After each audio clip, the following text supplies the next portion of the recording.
What's up, guys? Welcome to the chat. Happy Monday morning. Yeah, Monday morning. Thanks for tuning in this early or this late, depends on where you are. My cup of coffee. Since I got my cup of coffee, life is good. Life is good. No biggies there. Everything's good. Bueno. All right, guys.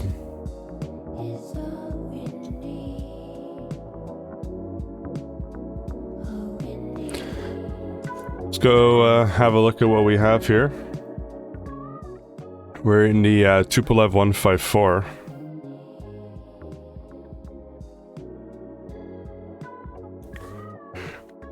Polef 154 today.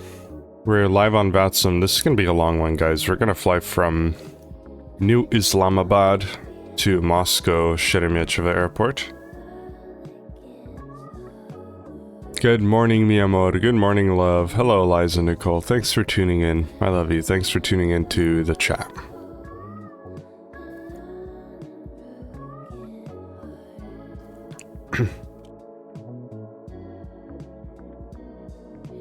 Alright, let's go ahead and have a look at what we have. Yeah, we're in a polef 154. It's been a minute since I streamed this thing. Again, New Islamabad, but we don't have any gates. Woohoo. Oh well, good enough, right?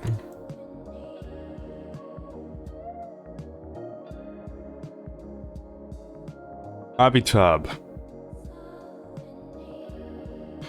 We have zero fuel weight of 66.7.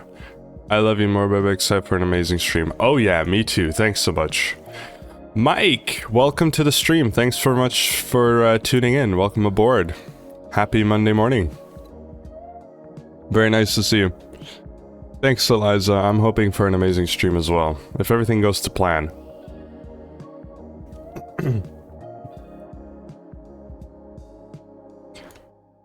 Takeoff weight is supposed to be maximum, actually. We're at maximum takeoff weight today, so that's going to be interesting. Flight level 340 is our planned cruise. And we have block fuel of 31.9 tons. You'll never guess where I'm right now. At an airport? That seems like the logical answer. I have no idea. Or you're at home finally. Maybe that's the plot twist, is that you're at home. Although I don't know.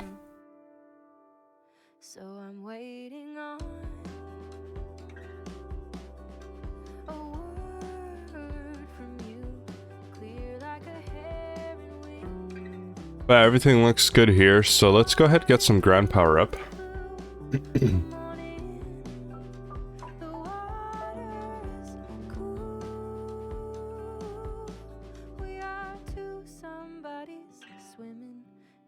So let's clear the static elements out and bring the ground power on. Oh shit, that's not the ground power.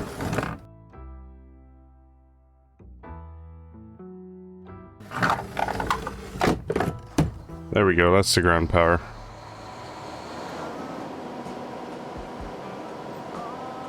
If the X-plane volume is a little bit loud, you guys let me know and I'll fix it.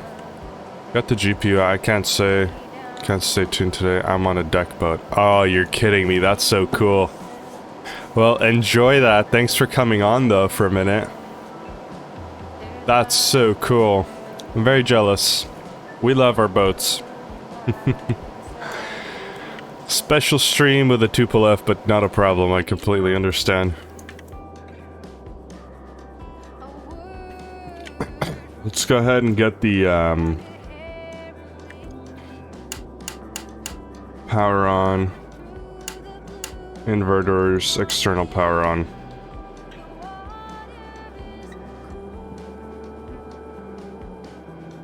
I believe I do have the texture pack. What boats do you have?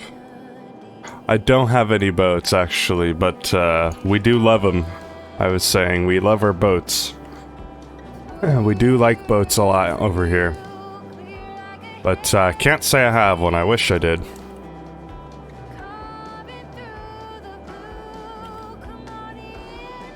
Let's get these armrests up.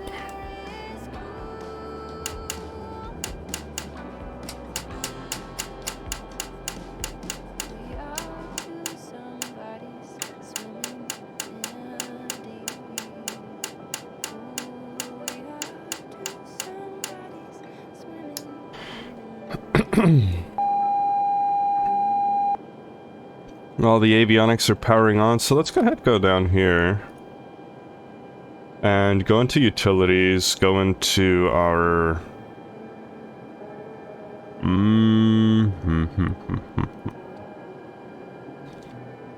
Crap.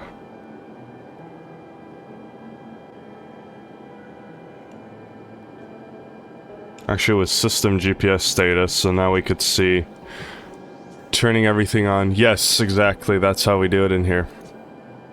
Well, we're turning all the avionics on. North 33. So what we gotta do... Let's go into here, go into 33. It's about right there, and we're gonna go magnetic and sync. And you'll see this thing start to move here, so... Our heading indicators is syncing up with the magnetic location here, and then we go into secondary, and now this guy here will be moving. There you go.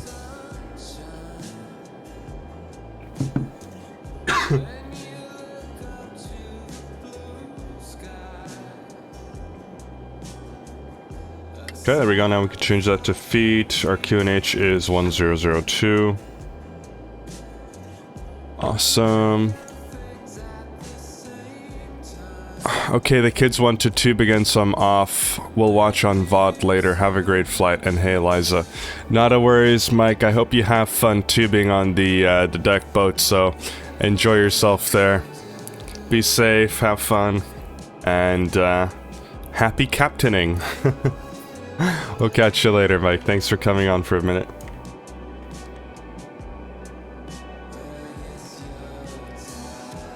Alright, let's go ahead and load this thing, so...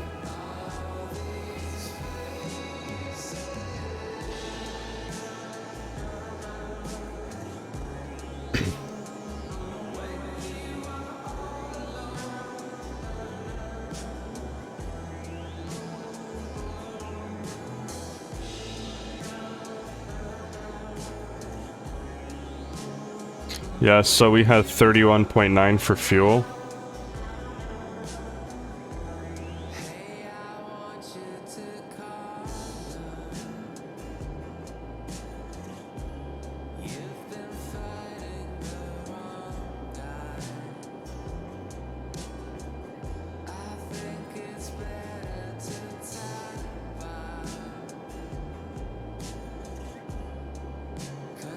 $31.9, that's cool. But our CG is off. Our takeoff weight is 97.9.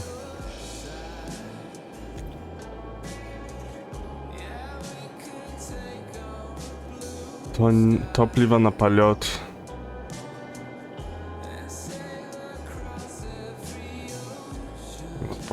Topliwa na полет.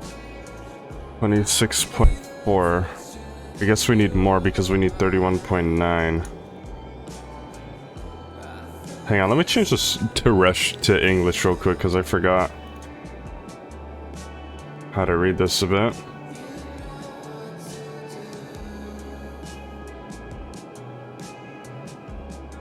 There, okay. Let me change this real quick because I have a texture pack on, so when I change the language, the cockpit textures change as well. So you see that? Yeah. Just an interesting little fact. Alright. I gotta go into English again and look at my fuel actuate.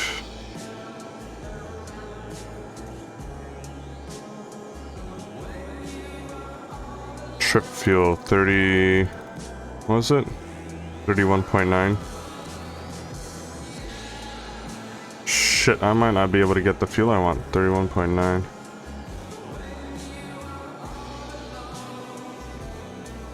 31.9 fuel total, but that doesn't make any sense.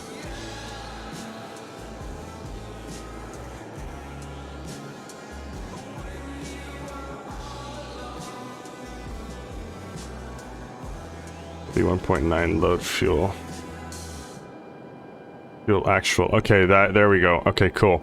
So our fuel is in. I had a little bit of a brain fart there. 97.7. So we have to add.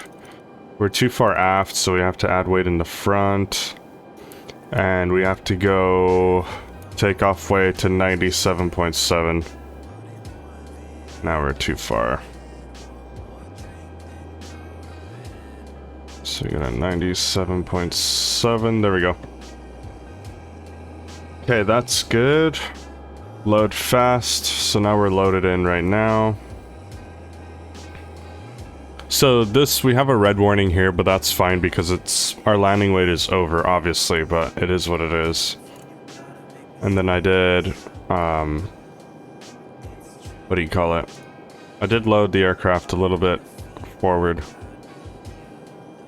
So it should help it fly a little bit better. It's better to be a bit nose heavier than tail heavy. Alright, so everything is in, which is awesome. Now I can change it back to Russian. Cool. Let's have a look at our route. So if we go into here, this is a GTN750 modification that I personally did. I'm not sharing it,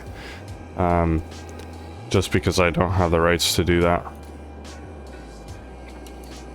It was pretty hard to do, so yeah, that's all. Alright, so if we go back, flight plan, Opus, we do load procedure, departure. And we'll do the... what's it, the Calmy... we'll do runway 28 right on the Calmy... 1 Juliet, was it? Calmy 1 Juliet, yeah. Juliet 28 right, that's correct. Go into here. From Calmy, we'll load airway. Go Juliet 139 to no-nib.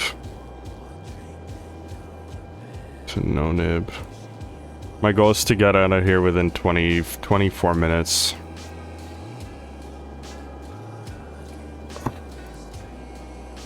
No-nib, Juliet 165, Hangu.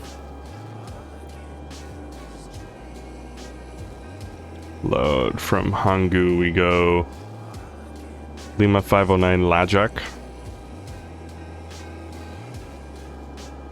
Nope, I gotta go back. Lima 509 to... was it Lajak or Hajak? It's Lajak. From Lajak we go direct. Go direct to Phoenix. From Phoenix we go 0555 to Kurut. I could just bring my Avitab out. That's much easier than going back and forth. Plus you guys would be able to see it as well, so win-win. At Gulf 555 to Kurut. Kurut we go Bravo 106 to Nitny.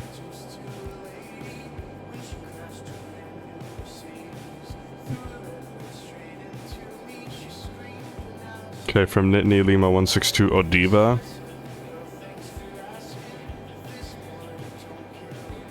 Hang on. 6. Entry Nitny. Lima 162. Oh, that's weird.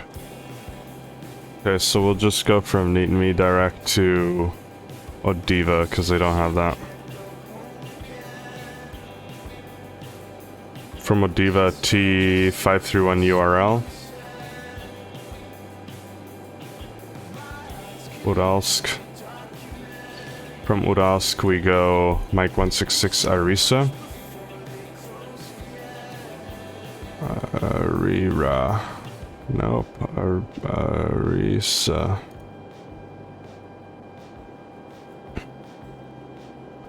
From Arisa Lima 736. They don't have it. So then we'll just go direct to Olopi. There's no Olopi either, that's why.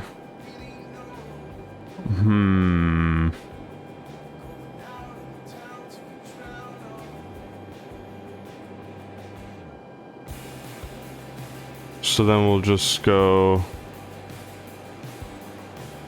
Shitimichava direct. And then go into here.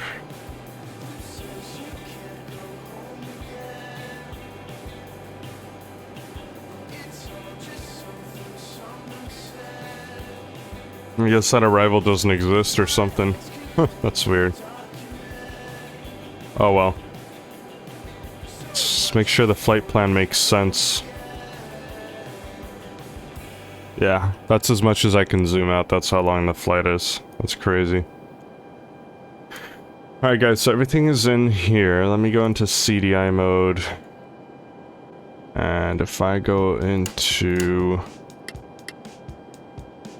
That should have done something there. Probably because of this guy. Or sorry.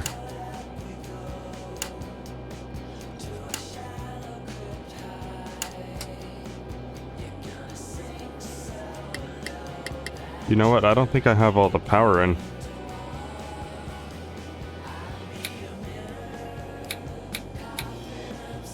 There we go.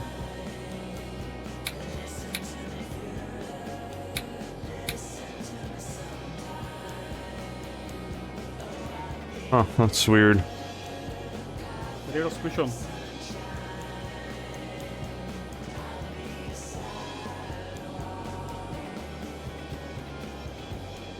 Why is my...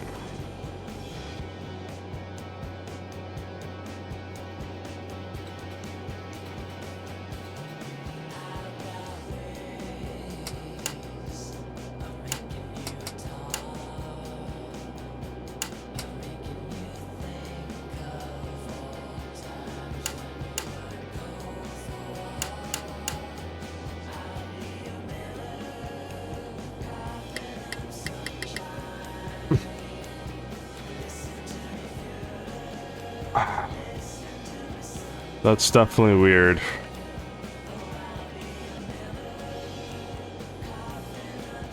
Fifth theory, both in Russian. Yikes. Okay, well...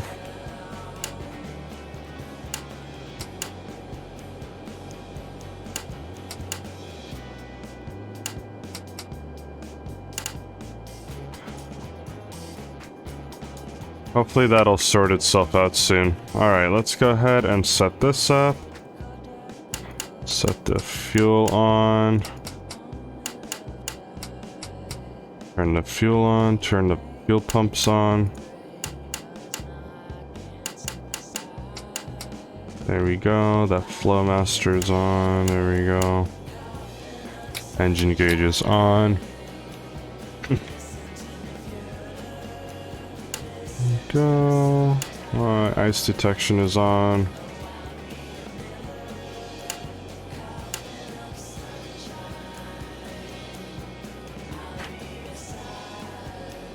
And let's go ahead and get the electrical pumps on. And we could start the APU. Земля, запуск ВСУ. Створки открыты, зона запуска свободна.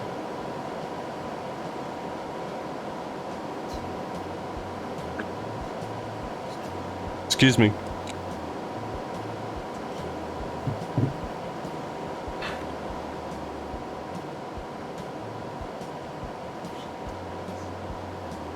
So the APU is turning on now.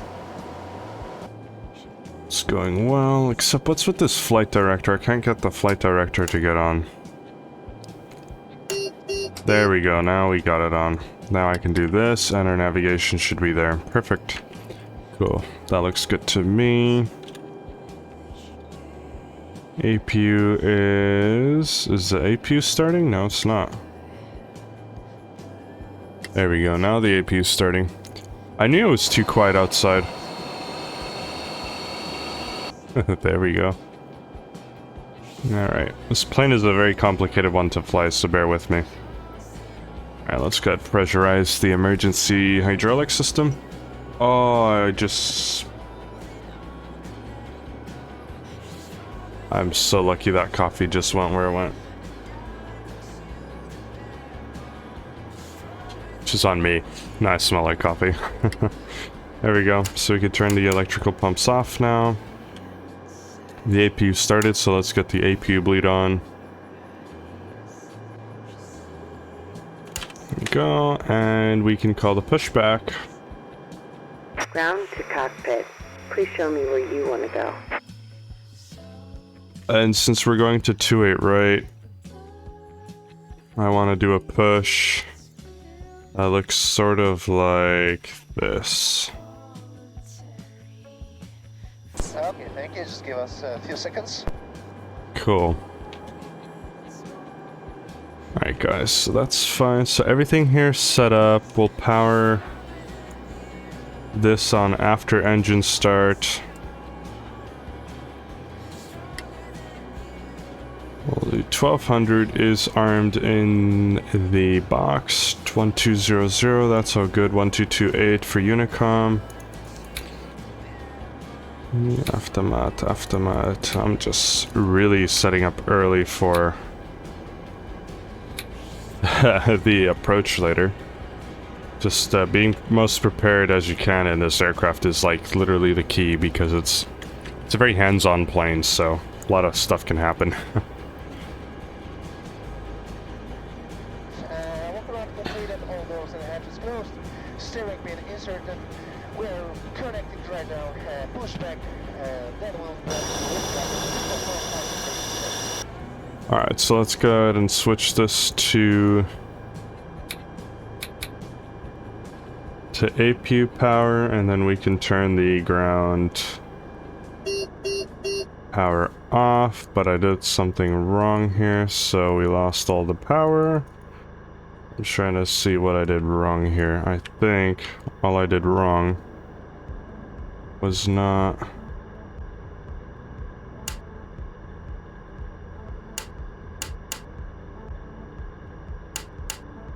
getting the right essential power on over here.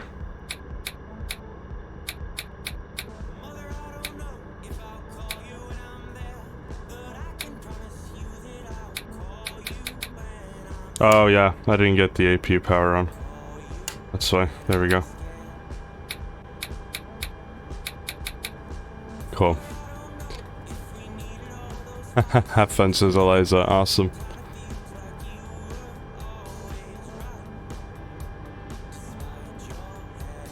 Alright, the parking brake's not on, so I gotta get that parking brake on for them to be able to connect. Alright, and then I gotta see Rablevsk Mark.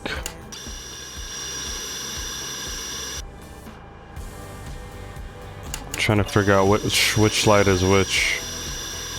Okay, so that's the beacon. So this is the beacon, and then this is the nav light.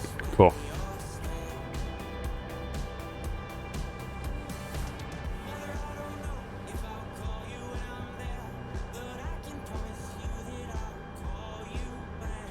Okay, sir, so you may now release parking brakes. Okay, so what did I do to remove the yoke? I pressed something to remove the yoke. Shit, I don't know how to bring it back. Hang on, guys. Aha, there we go. Hide show yokes. Okay, cool. So good to go. We're ready for the parking brake release. Parking brake is released. Starting our pushback now.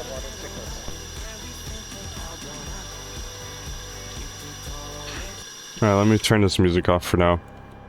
So everything here is good. Here's the start panel, so we gotta turn this on. Move it to number 1. There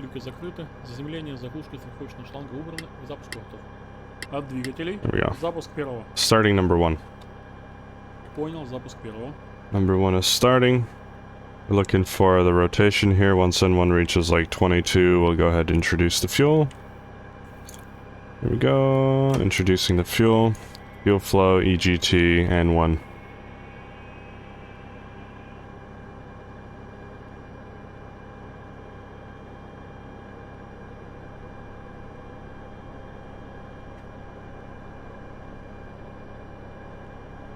Cool, one good engine start. We'll start number 3. Запуск третьего. It is a tri-engine trifecta, Понял, so запуск третьего. N1 rotation. So it reaches about 22. Introduce the fuel. Fuel flow, EGT, N2 is rising.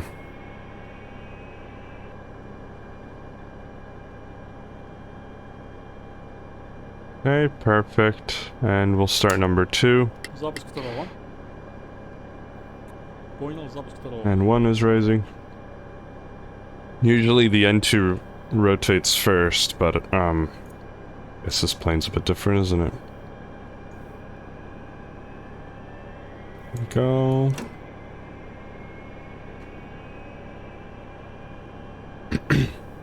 Разворот 63 включен. Справа впереди свободно, к линии готов.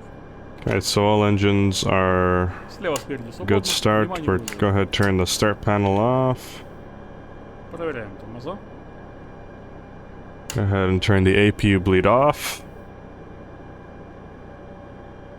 There we go. Now we got to get all the power on here. So we'll go ahead, turn that off. The APU can come off now. We'll get the engine bleeds on, the packs on, and we'll pressurize the cabin with the packs. Completed. Please set parking brakes. Okay, parking brake just got set. Here come the packs. Packs are good. We'll go ahead and do flaps 15. Закрылки выпускаются синхронно. Предкрылки выпускаются. A little tab for takeoff. Go ahead, lower our Закрылки landing 15. lights. Стабилизатор минус 1,5. Предкрылки выпущены. Okay, and we'll trim here. Trim's in the green either way, so we're good to go there. Do a flight controls check. Rudder. Awesome, and then we'll pressurize the hydraulics here. So we're good to go here. All we gotta do... Okay, thank you very much. So just hold position and wait for my hand signal. Okay, thanks a lot. Taxi light is on. Everything there is set correctly, so we're good to go. So all we gotta do realistically is taxi and take off.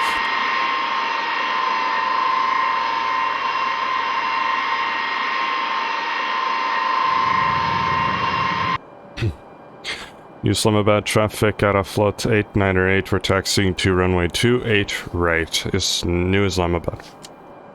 Okay, and then we'll just set our cruise altitude here for 340. Make things easier.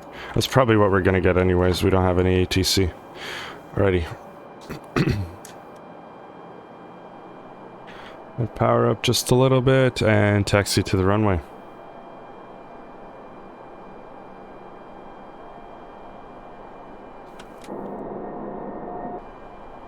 Good stuff. Good brake check. Тормоза проверены, исправны. Cool.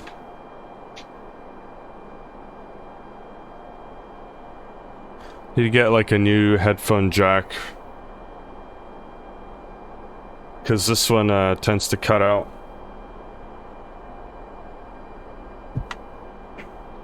Moving my Apple MacBook charger from the way, out of the way rather.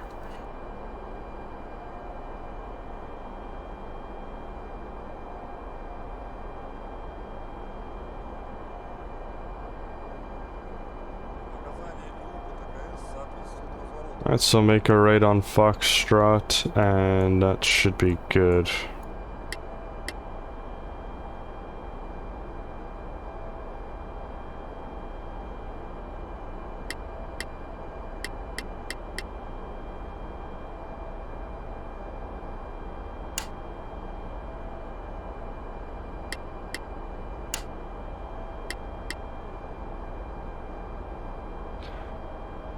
I like the color of this cockpit. Hi Kashif, welcome to the stream. Thanks so much. Yes, I agree. It's I call it the Russian green. Russian green is just very apparently there's something about excuse me. There's something about the color that the Russians found that produces a calmness. So it's supposedly supposed to reduce like stress of the crew. That's what I heard somewhere. Don't quote me on it, but apparently this color has a reason. That's interesting. Yeah, it's there's a reason that Russian cockpits are green, because some sort of psychologist found out that this color sort of soothes the crew and kind of apparently reduces stress. So I do have a problem here with this flight director,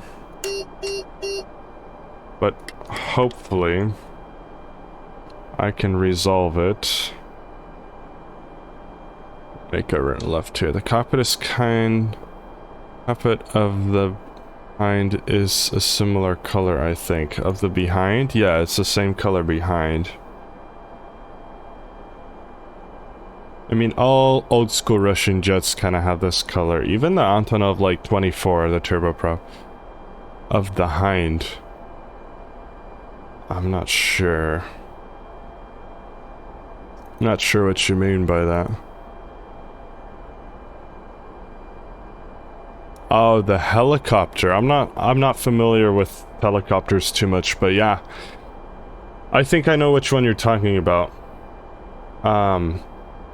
Yeah, that's a similar cockpit. I think it's a bit darker or a bit more blue. I'm not sure. But this is like a teal green almost. But yeah. So I have to make sure, because I think that that's the right mode. I'm gonna make sure that the CDI is correct. That's why it's probably not working for me. There we go. Alright, that's the right mode now. Yeah, I think you're right. Yeah, it was Russian as well. Absolutely. I know exactly what helicopter you're talking about in DCS.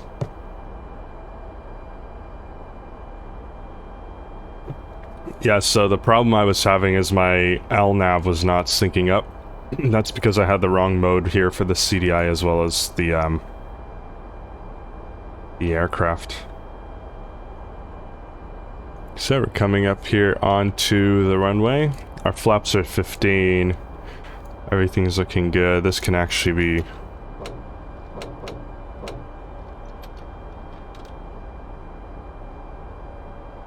Okay, perfect. Coming up on runway 28 right. We're gonna take full length just because this bird takes quite a bit to get up. New Islamabad traffic AFL898 is departing runway 28 right, Islamabad.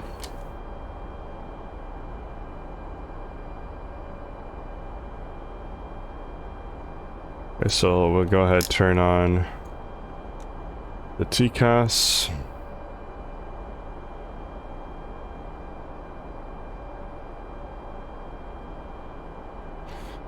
So go ahead, turn on all the lights here.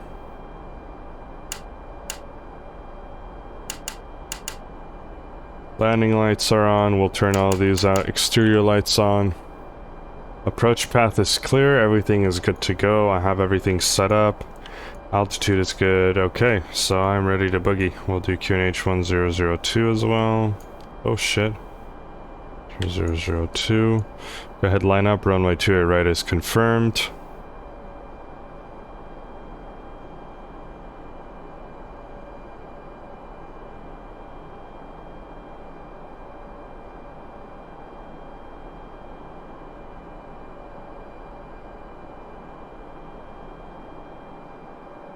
Cool, so what we'll do is we'll go ahead, set this up for takeoff. Now we're all configured. We'll go ahead, power up. There we go. Do full power. Клапаны перепуска закрыты. Режим Power is set. We're gonna go ahead, turn the brakes off. Параметры в норме, руль держи. Okay, yoke all the way forward, waiting for speed alive.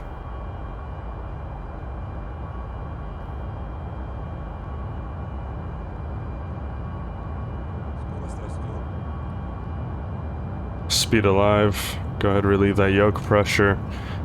VR is 274.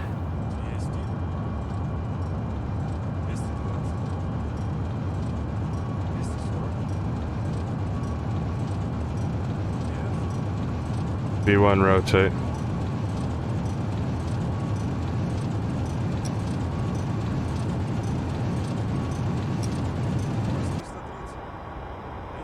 Positive right, gear up. Шасси убрать. Шасси убираю. Фары выключить, убрать.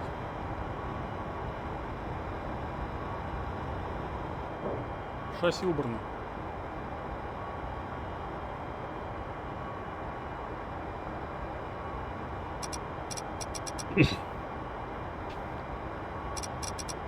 Looking good here. Flaps up will be 360. So we'll do flaps Закрылки up. убираются синхронно. Стабилизатор перекладывается. Turn the gear to the off position. Убрать закрылки. Предкрылки убираются. And we'll accelerate to about... What was it? I think this was about 250 knots here. Let's see... Закрылки, предкрылки No, убраны, not yet. стабилизатор 0. Кран шасси нейтральный. Кран шасси нейтрально установлен.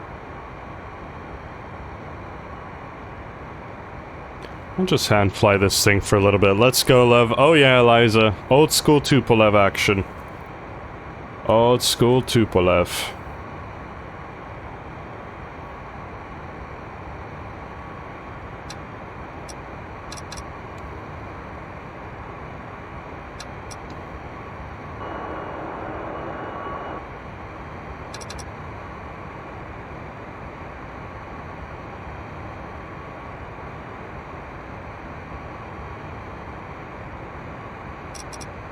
I think about 450 was 250 knots. Not too sure though. I think it was 2.1, so maybe it was 500. I'm not sure. No way, it was probably around 450, yeah. Alright, so let's go ahead and do this. Let's go ahead and maintain this speed. Включаю автопилот. So it'll maintain this speed and follow LNAV.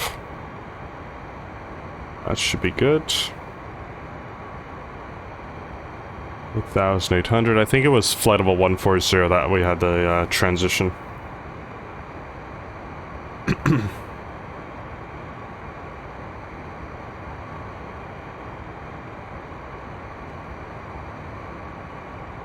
I think if we climb with this speed all the way up to 340, we'll be good. Even with maximum takeoff weight, it's still freaking. There's 10,000 feet. We'll go ahead and turn the lights off and stow the lights. It'll give us a bit more speed as well, or a bit better performance. You'll see that this thing will start climbing a little bit better. It's amazing how little things can add so much drag. Things looking good here. Let's take a look at this panel. Yep. Cool. This is meters per second, so we're climbing at 2,000 meters per second, not 2,000 feet per minute. I'll have to look up the conversion once again, but that's it's a weird conversion.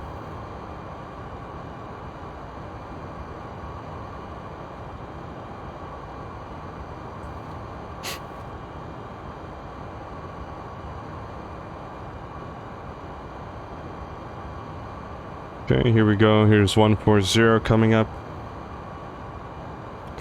So we'll change QNH to 1013. Давление 10-13 установлено. And here as well. This is actually the one that the transponder sends information to ATC. So if this is incorrect, if this is off, then your altitude's going to be off as well. This one is just for reference. In fact, this one's in meters as well. So it kind of converts it nicely. 10,400 meters is flight level 340. So, fun fact. But yeah, I gotta look up kilometers per hour to KIAS. So 1 knot. We want to do around 250. So yeah, 463 is gonna be 250. So what we'll do is we'll pitch down just a little bit to get 460, and then we'll climb out at that speed. Just to not overstress the aircraft or engines.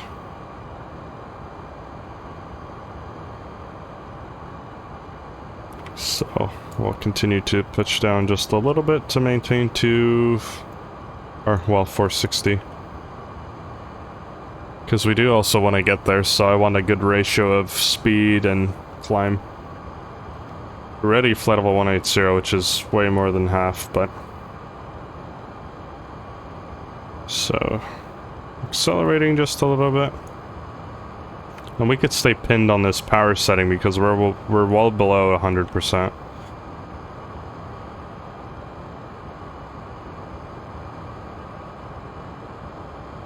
So here's about 460, we'll go ahead and click speed mode again, and that'll maintain 460 for us up until up a climb. Good stuff.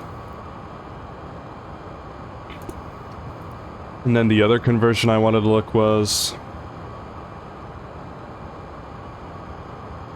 meters per second to feet per minute. So 1 meter per second is about 200 feet per minute.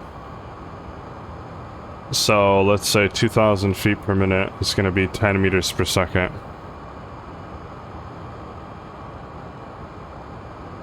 Yeah, so we're about 2,000, so it's like times 2.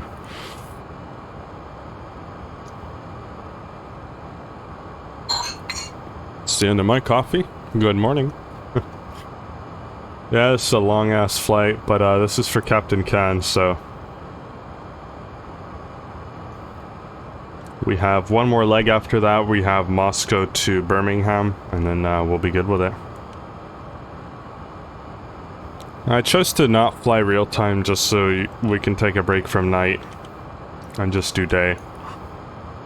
Because it does kind of get monotonous sometimes. But looking at our GPS, we are looking very good.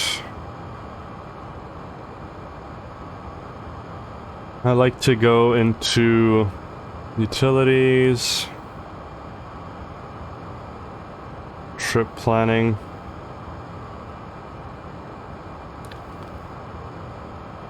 ETE is 6 hours. Wow.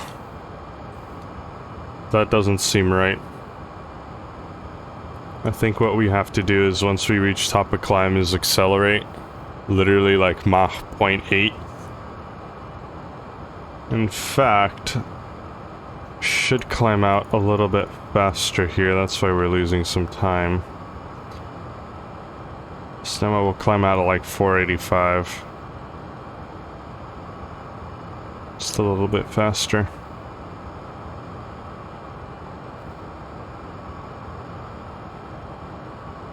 Or actually, we weren't even at 460, we were at like 440, 445. So there's 460 technically, so we'll climb out at that. And yeah, there goes our time by like 10 knots, and our time decreases quite a bit.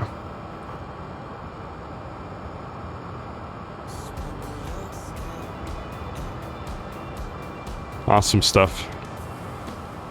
Good, good, good.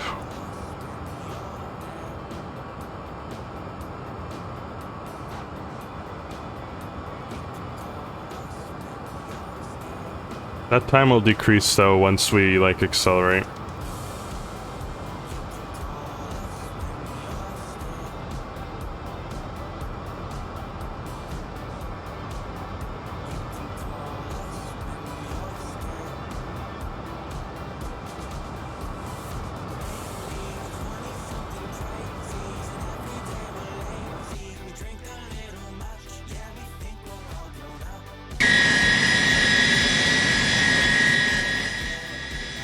exterior sound is way too loud.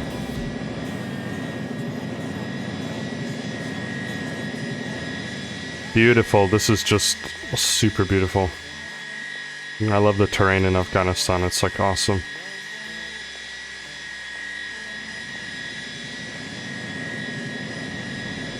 The old school Aeroflot livery.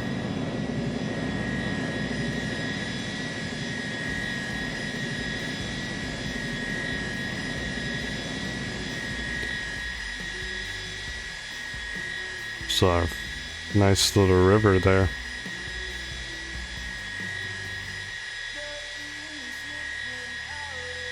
Awesome. So cool. I love it. Oh, sorry guys. So flight level 280, we are boogieing. Increasing in our Mach speed, this is good. My goal is to get around 0.85, like a fast cruise. Just totally stress the aircraft out this whole time and just see what it gives us. Because it's a long flight, so I'd like to shorten it like as much as I could. But we'll see. I'm excited for the landing. This thing comes in really nice.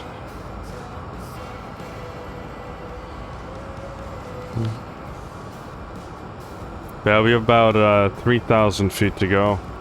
Sorry, 4,000 feet to go. So like, oh yeah.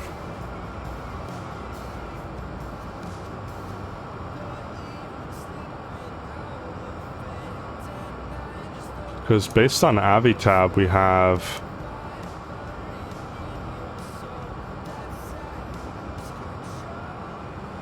total time at 4 hours 40 minutes. So, and I want to beat that.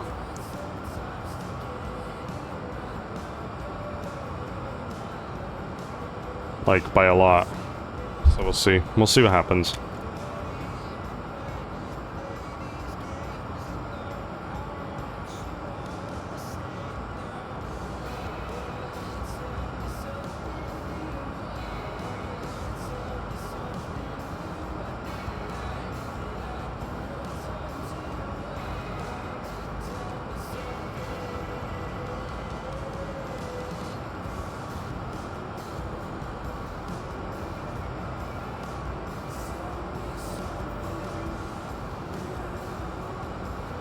$3,000 feet to go.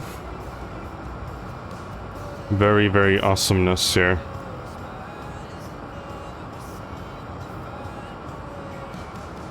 Ground speed is pretty bad. Once we reach top of climb, though, I will take a little bit of a bathroom break if that's fine, and then I shall be back, so...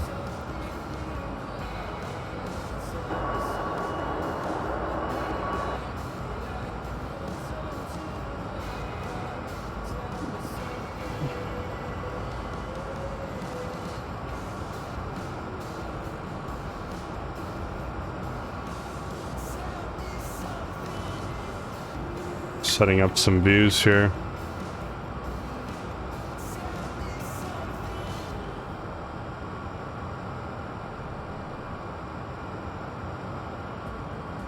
Cool, we have about... what do you call it? 1,000 feet to go in a bit.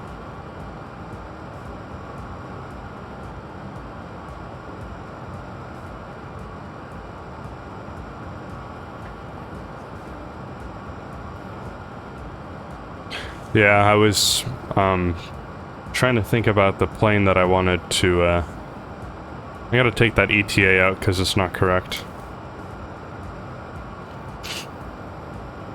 But I was trying to think about what plane I wanted to fly. And, you know, we obviously had the A321neo, but something different was this one, so... 1,000 or 500 feet to go. Checked.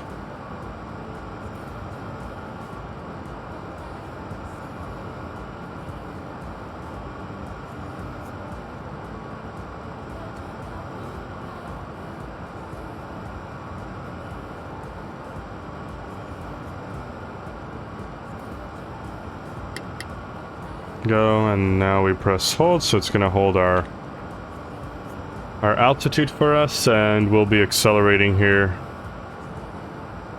As you see, that Mach is really increasing. So I would like to accelerate to about Mach point, in between Mach 0.8 and 0.85, what I think would be good. We can't do more than that. We'll overstress the aircraft. Yeah, we are monitoring that, and we'll pull the power back once we're above like Mach 0.8.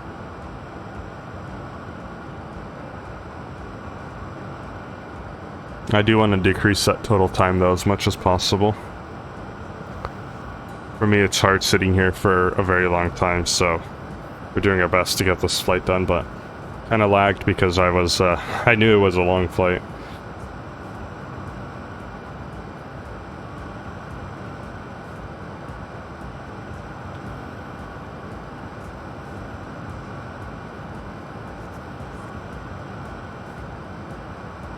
Yeah, so now we're down to 440.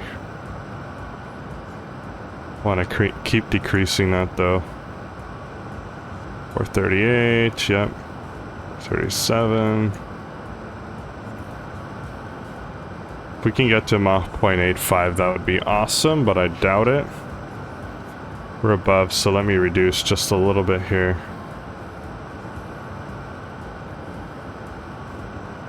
I want to be super precise since we don't have any auto thrust.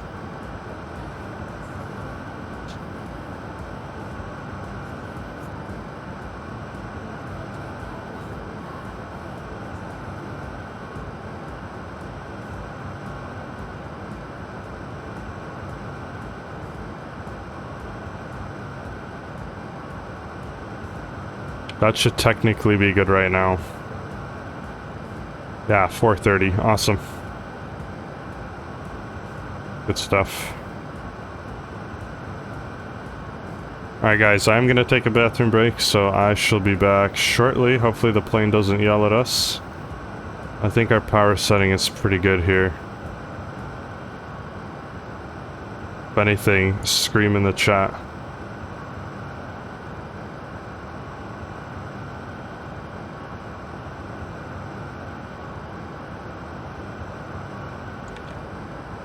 Right, that should be good. Maybe a little bit more.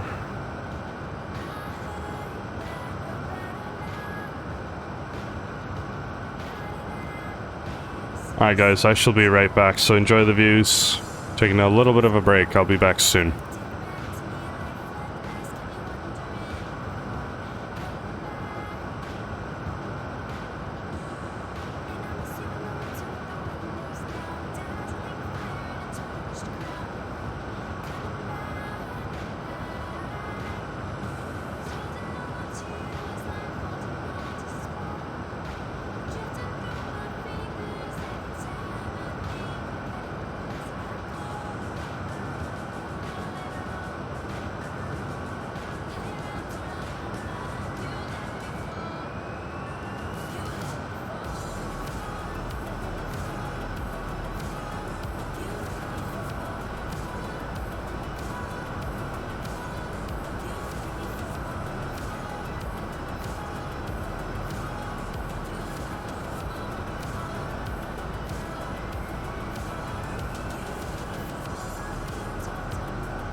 Alright guys, I do apologize for that. I'm now back. I'm still a human, you know.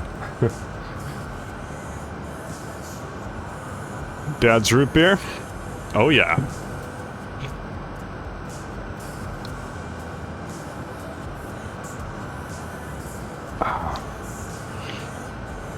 Quite some terrain over here, actually.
So our total time now.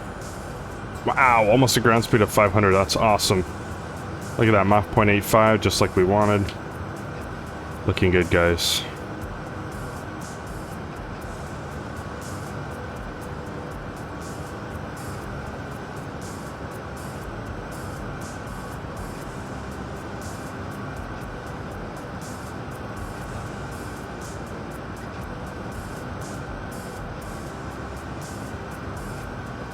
Three hours, 50 minutes. Not bad, not bad at all. Not bad, very good. Oops, sorry for that burp.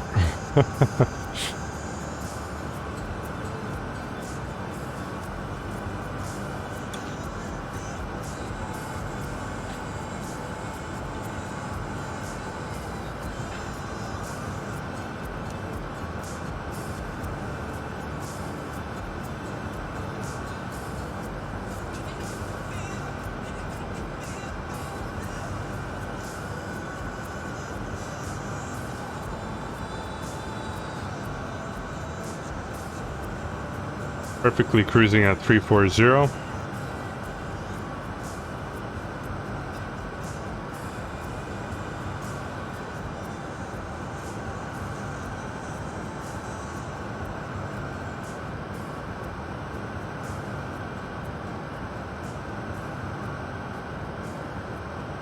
Let me see here. Yeah, even...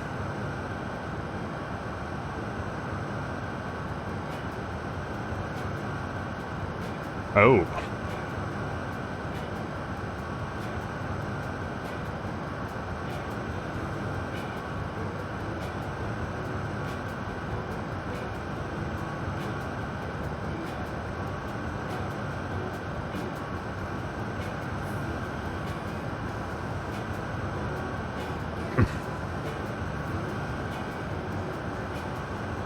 Yeah, this terrain is quite amazing with all, like, the peaks are pretty high.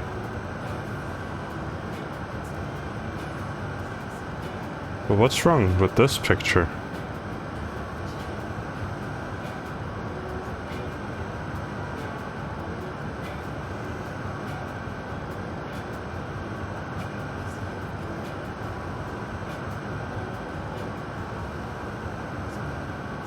Guess we had like some thermals or something. It's quite interesting.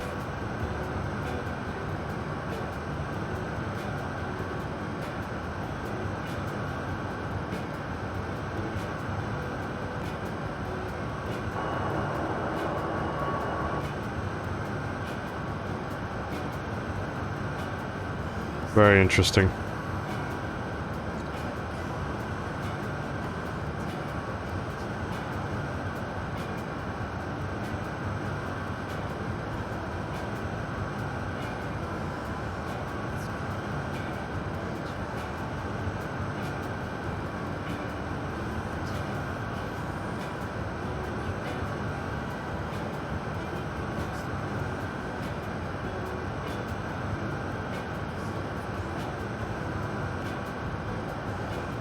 There we go. Now if we use present position, that's more accurate.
What I could do,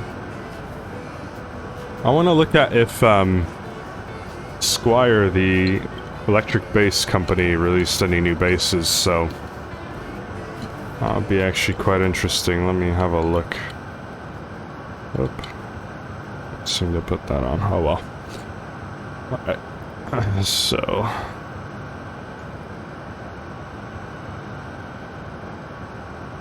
have a look at Squire.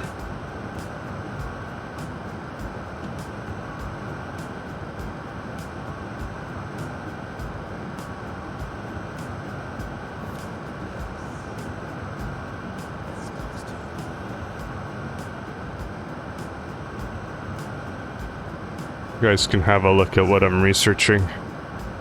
Except, why is that full screen? There should be a window.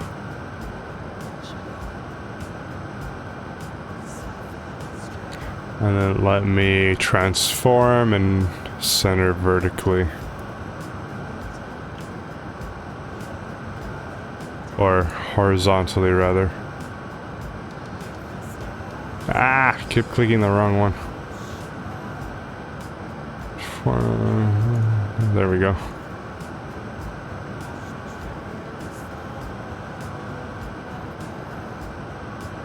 Oh my god, I was drinking with the cap on. That's hilarious. Let's see what else they have. Or any new things they have. Probably not.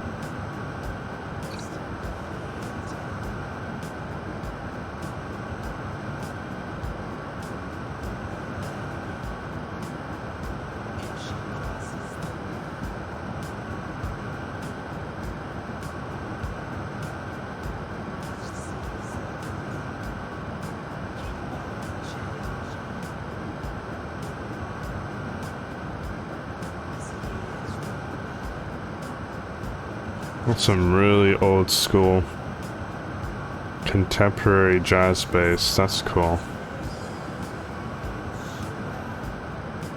I'd love a 5-string. That one's cool. Contemporary active. That one would be awesome. Active in white. Left-handed, left-handed. Yeah, not much has changed, to be honest.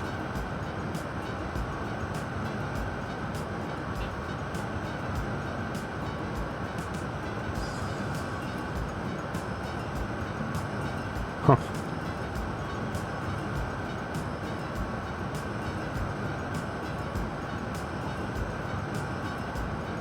It's a beautiful bass.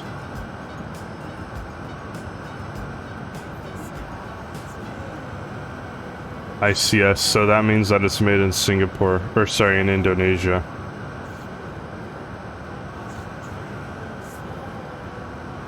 Yeah, just your typical 5-string jazz bass. Beer at 9 a.m. No, it's root beer. Dad's or root beer. I know it's opposite, but yeah.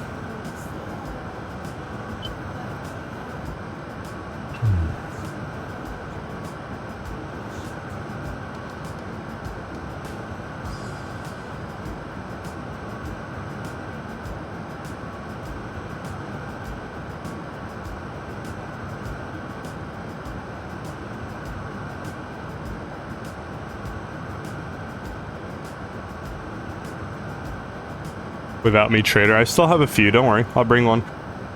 This time for sure. Alnico pickups. Well, I have the Seymour Duncan ones in my bass, so my bass is special. I miss playing bass. I just wish I had a 5-string bass because I like them low notes. Yeah, I'll bring some root beer, don't worry. Now this is different. I've never seen this before. This is a jazz bass, but it's active bass. So there's one more knob and these are active pickups. Which is basically just means that the bass has a battery, a 9-volt battery in the back that powers its electronics on board. Technically, this would be not a bad idea. Technically. And it's a 5-string. Another ICS. Looks like this was a 2018 model.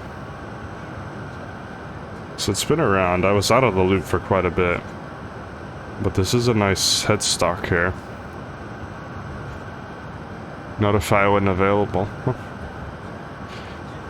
Daring reimagination of a rumbling classic active jazz bass introduces enticing cutting-edge features to a tried and true platform with matching headstock for a streamlined appearance and the stealthy vibe of black chrome hardware. This head-turning JAS bass is the embodiment of bold. Pair of Squire SQR ceramic humbucking pickups, enhancing the versatility of an active C 9-volt preamp. Boosted controls for bass and treble. This would be something nice. Except there's only one color of it. Black chrome hardware. Yeah. This white one would be... Except active jazz bass. Oh, okay, so this is a 5-string, and then this is just a 4-string. So it's the same thing, minus 1 string, but it's also offered in white. I wish they offered the humbucker 5 and... Do you want a new bass? Not necessarily. I mean, I'd love to have a 5-string. Do I want to buy a new bass? Not necessarily. I'd love to have someone give me one, but... I've always wanted a 5-string bass. So I'm just looking at options for a very, very, like, you know, time in the future. Very, very long time in the future. But I'm a big fan of Fender and a big fan of these basses. And now I can go and look for this one or this one. An active 5 would be pretty awesome. Find in store.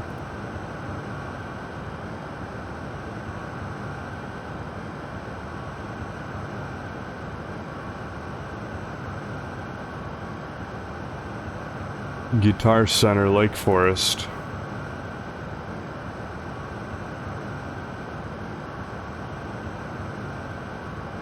What's the one by,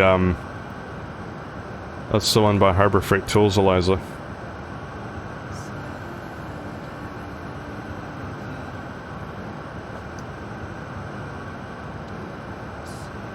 If I click shop this store. I just love musical instruments, you know, so anytime I have the chance to look at something musical wise, I just love it. So if I go into brands and then first let me have a look at the flight. That's the priority. Yeah, we're cruising just fine here.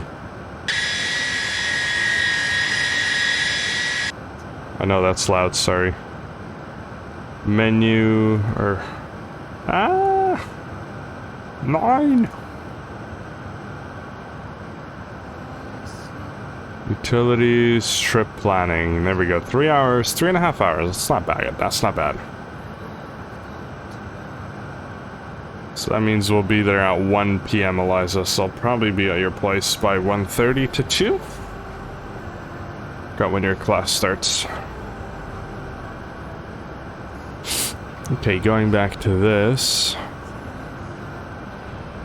Let's have a look at what this has in store. Go back into S.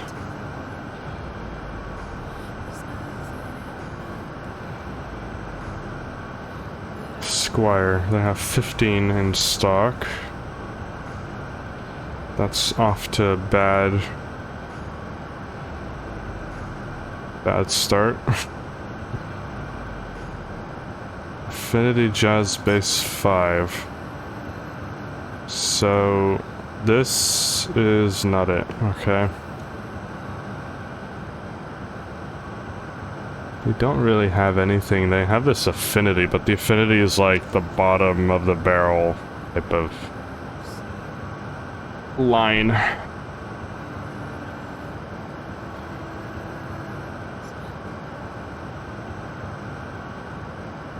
If I go into used, and I go into a used Squire, got 10 in stock. But these are different locations here.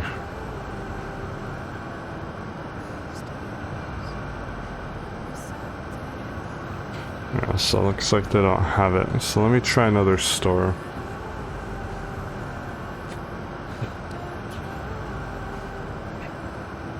The other one would be Fountain Valley, or near your place would be.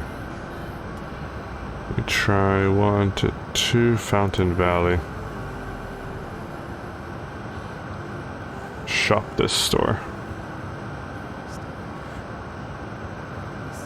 Might be the same thing, to be honest.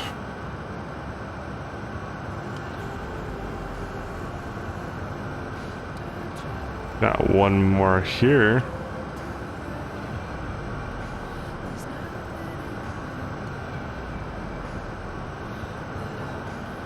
Ooh, limited edition. That would be cool.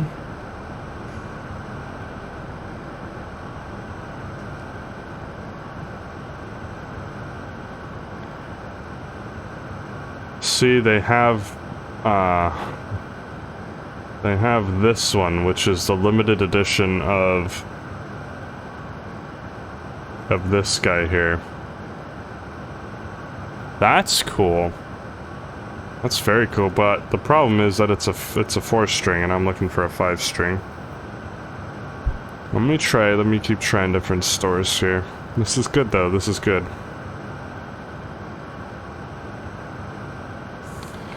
Let me try Blockhead Orange. Shop this store.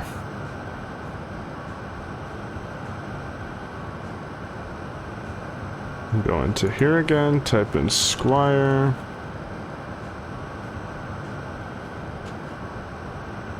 $15, that's not good. That means that they don't have Squire Affinity. Yeah, they don't have that one. I'm looking for this one specifically. I have a Sam Ash. Maybe Sam Ash will have it. Sam Ash Store 37.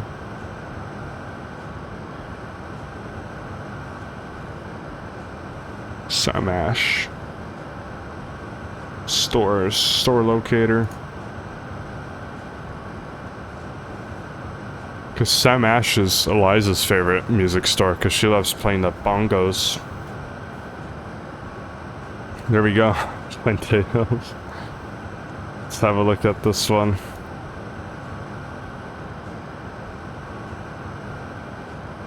Ah, Squire.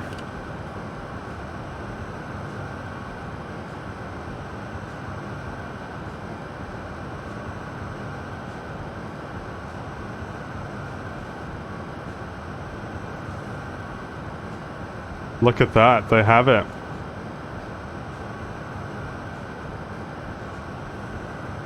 Looks like Sam Ash is the place to go. Got more bases.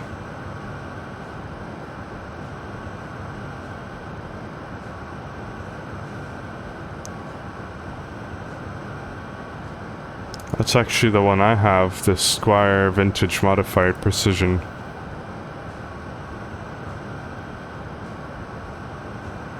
Well, no, just kidding. I don't have the Precision, I have the Jazz base, but it's very similar.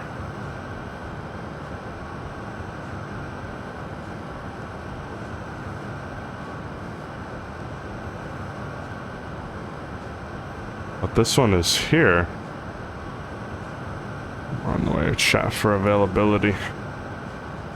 Not available for store pickup. I'd love to have a look at this one. It looks very cool. Right next to my house, bongos. Yeah, when we went with I think it was birthday or Christmas shopping, I don't remember. Alright, so what I'm gonna do, I'm gonna live chat.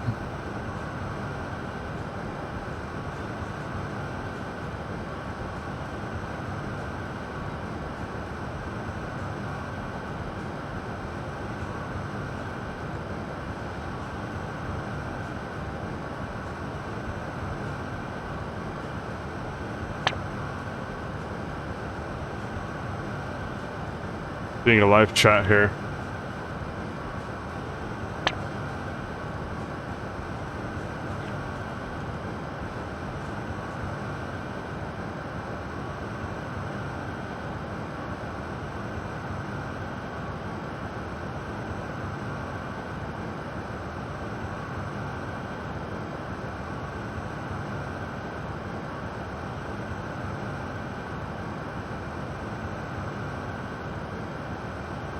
Three hours, 25 minutes. Cool. So far, so good. Just gotta check our fuel and all that. We have...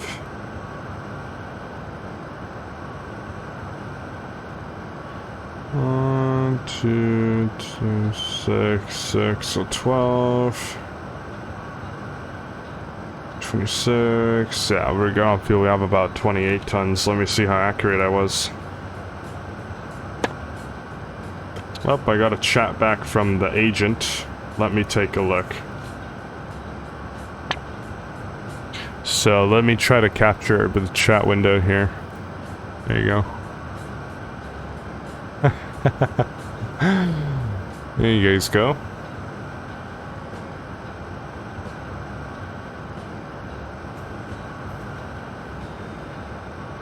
I'd like to see where I can try this base out. It's been a minute since I played base. That'd be a fun adventure, Liza.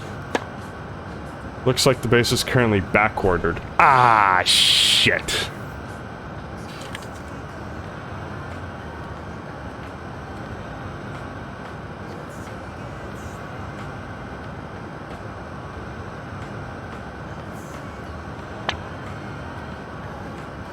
I said that the base is back-ordered. I said, understood. Any chance for an ETA? Shit.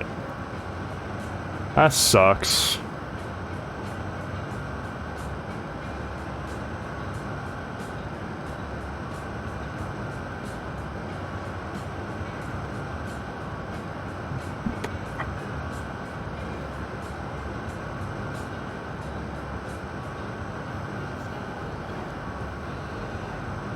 Let me see where else I could find this base.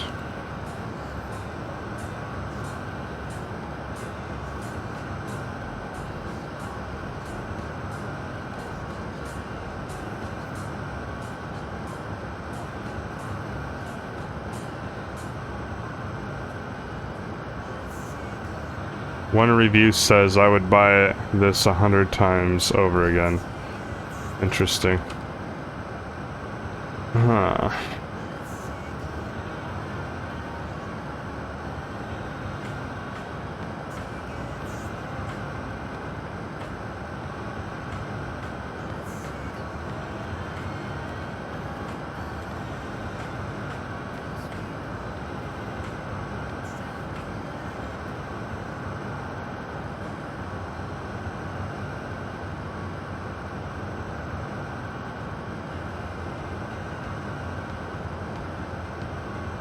Have it on Amazon, that's weird.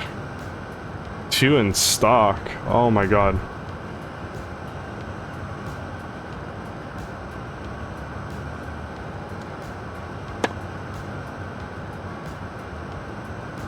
They said they're currently 3 to 4 months out.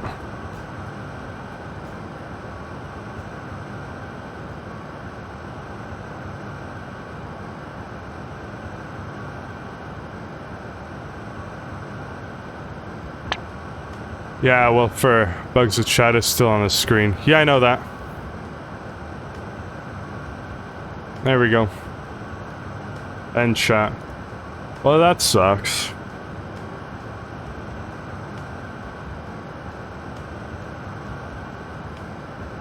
Could go on to here. This is all messed up here. Hang on, guys.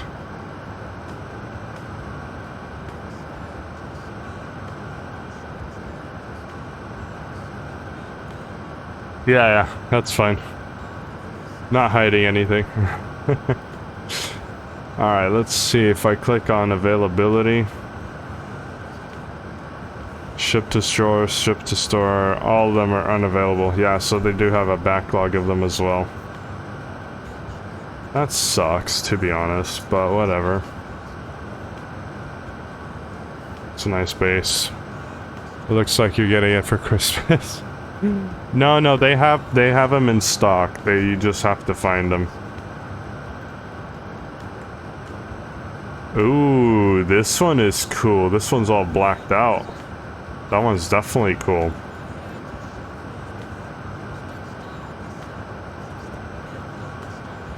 This one is cool.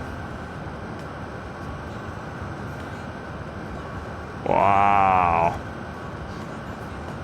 Satin black, that's awesome.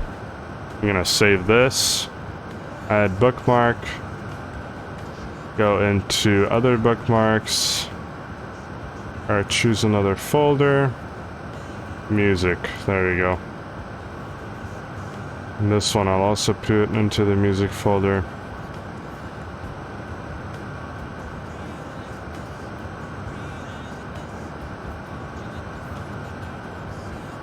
Which one would you like ideally? Probably the satin black, because that's awesome.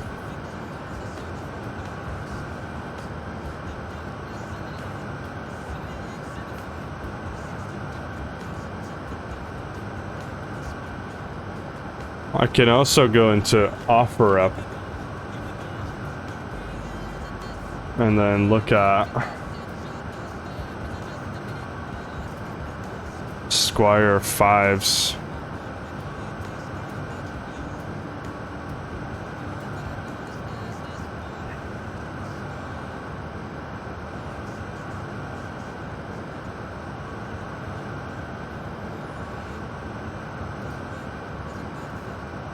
Because they do have some used ones. How does it look? It looks like if I go into bookmarks, music, this one right here looks like this.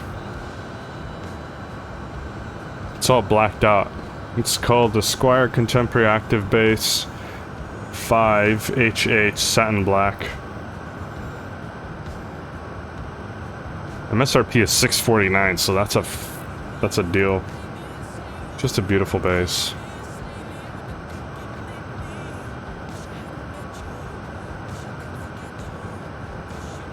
I don't want a used one. I've had bad experiences with used bases. They just felt weird.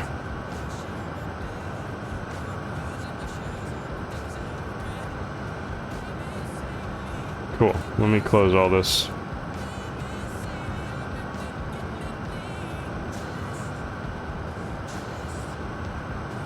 Yeah, it is cute. It's awesome.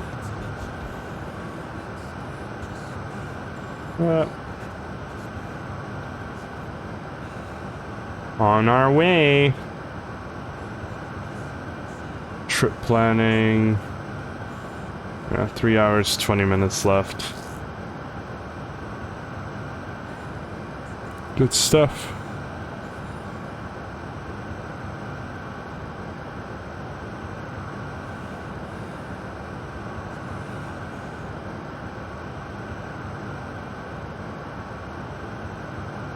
Oh man.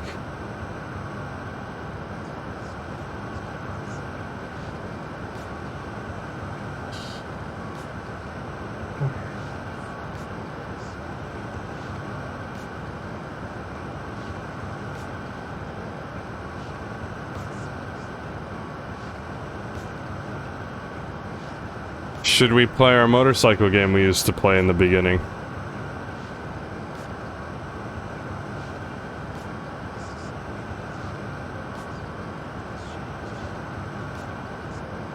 Moto X3M.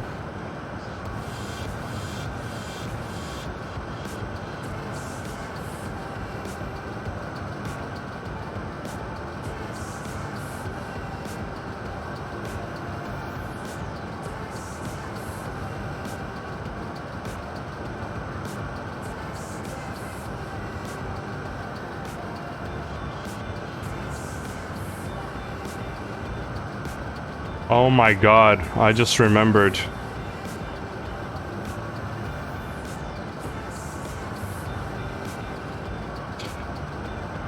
I used to play a game.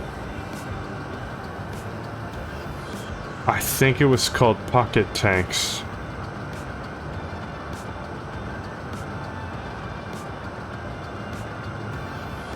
But it used to be the most fun game ever.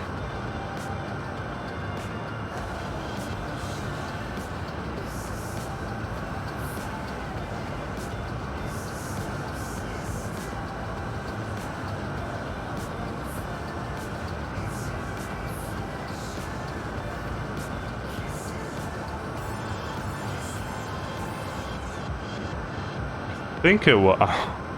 No, this is different. Dog.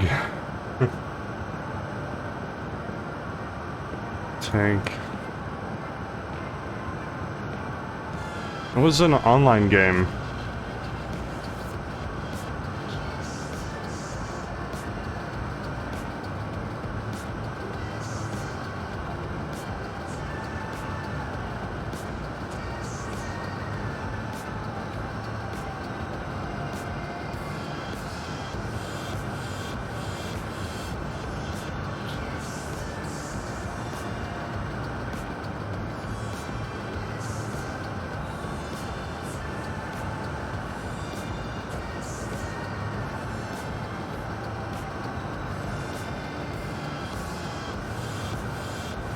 It was something like this.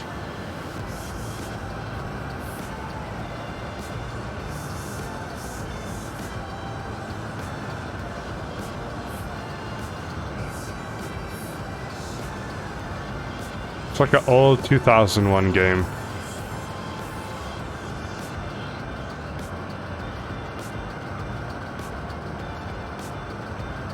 I don't know.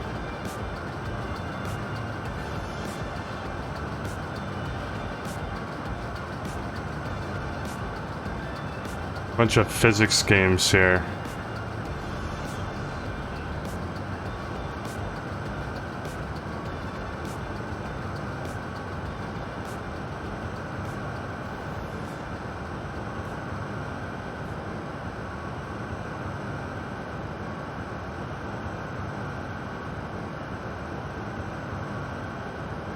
Maybe I'll do a drifting game.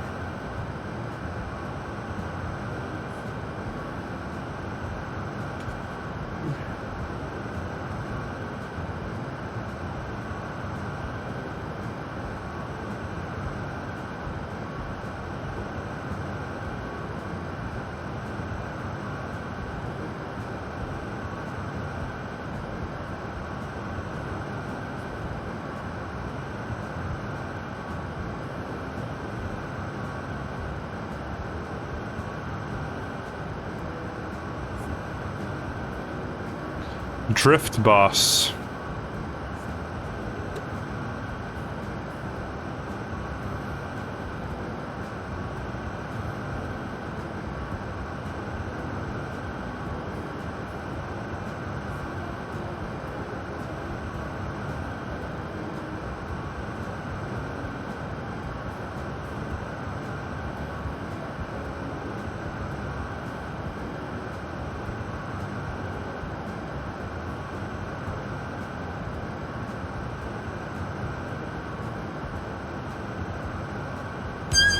Oh my god, that's so annoying.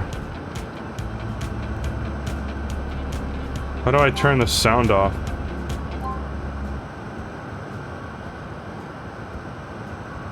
You guys ready? Hold spacebar or click to make the car go right. Okay.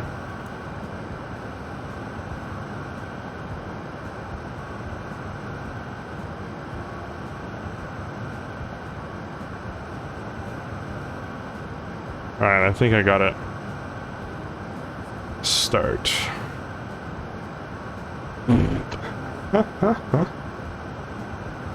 Oh my god.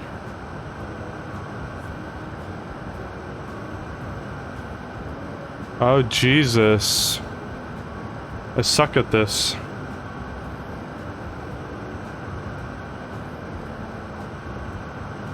Oh. See, I'm always letting go because I think the car is gonna go straight, but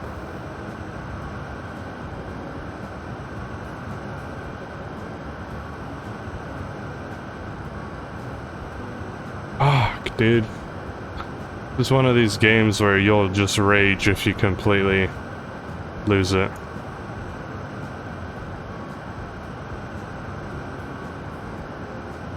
It's so weird how the car wants to pull to the left.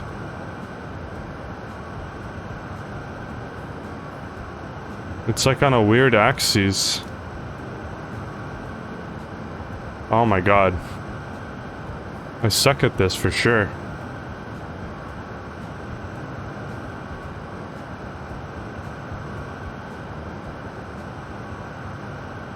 God, it's so like the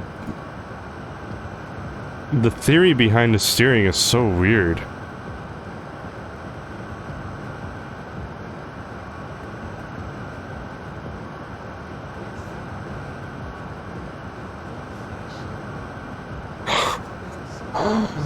No.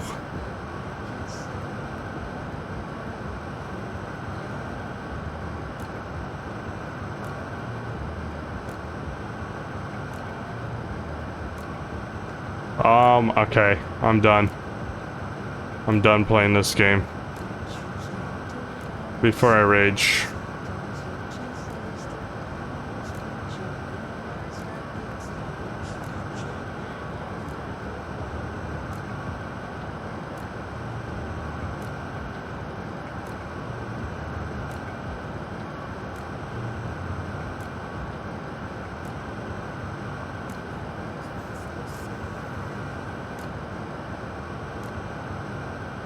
.47 knot crosswind, isn't that great?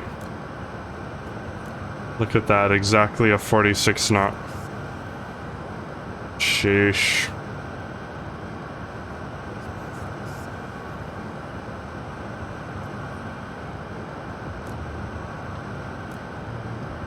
Brakes keyboard, yeah. I'm gonna be like this guy, let me show you.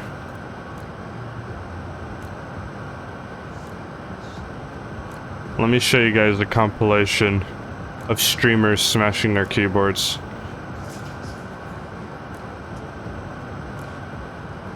I'm gonna be like these guys here.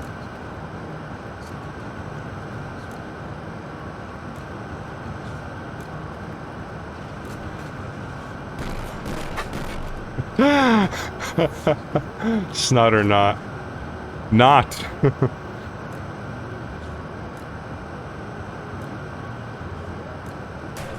I'm gonna be like that.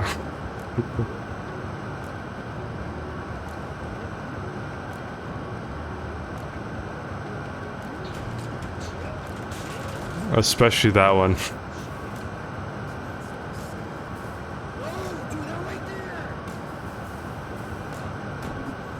Wow, like he even punched the wall. Look at all this protein shit in the back. Look at that. I'm not gonna judge, but you already know. This is frickin' Fortnite. Wow, he...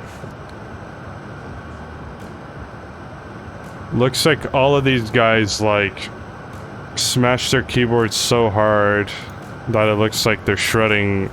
Do you think they have backup keyboards? I mean, probably. I'm sure some of it is exaggerated, like fake rage for the stream. But maybe sometimes it's, you know, they actually break it. So they must have a plan about how they're replacing it. That's pretty wild, though. I never got to that point. It's... To break a keyboard, that's like a little bit too much in my opinion. So we have 1,500 miles left. About 3 hours. This is not going too bad, actually.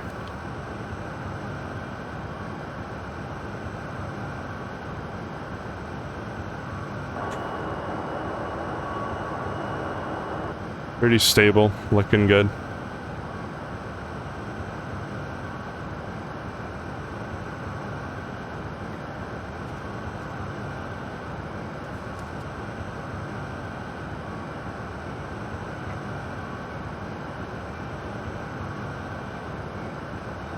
For the arrival,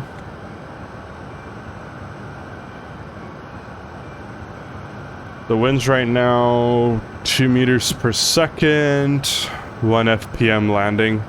Oh, 1 PM landing. Yeah, 1 PM. What time do you want me to be there at your place? 260, so we'll probably do runway. Well, I don't know. Could do runway.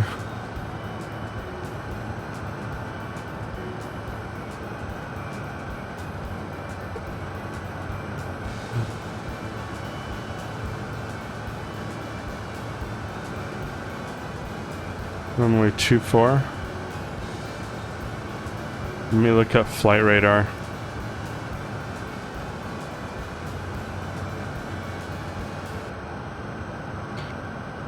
$130. All right. Well, I still have to get ready after, so probably 2 whenever my live. Don't rush. Okay, sounds good.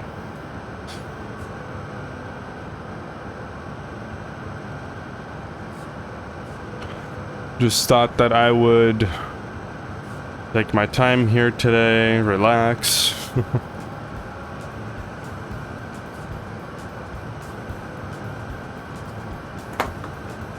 Flight radar loads so slow, man. Anyways, let's plan for 24 left. We'll load the approach. And then we'll also... Yeah, we'll skip the arrival. That way for the VNAV.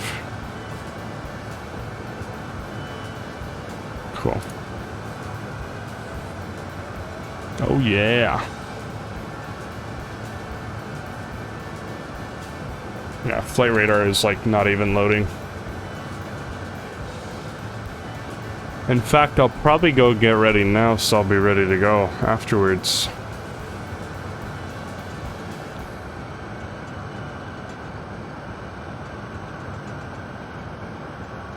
Twitch is showing an unstable connection. I'm sorry for buffering right now. Yeah, it is buffering.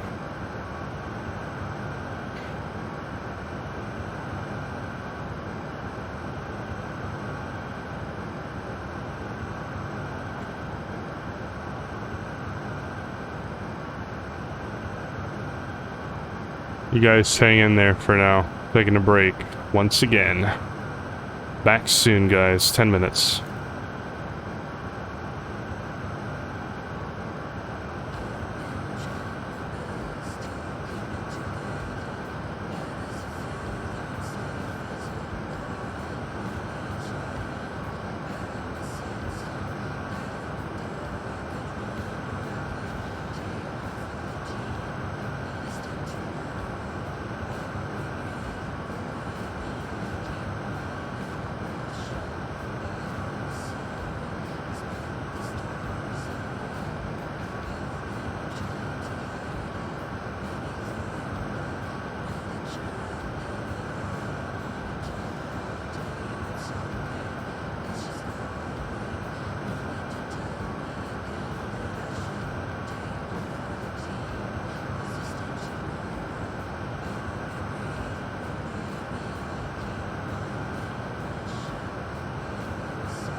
Alrighty, ready.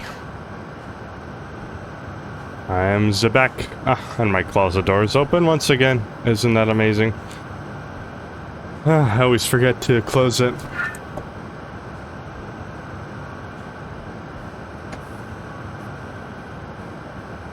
Just like when everything's in order, so... Big deal. We fixed it.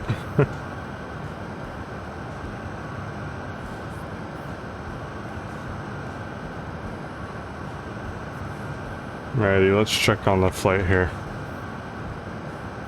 Looking good so far. We're getting there for sure. We're not, I wouldn't say we're halfway there.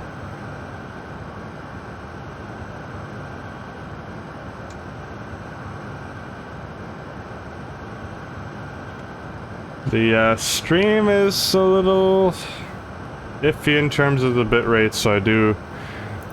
Sorry about that, but can't do much when some of the servers are just absolutely garbage. Yeah, we still have that 45 degree... Oh, now we have 6 knots coming from the east, so that's actually not too bad.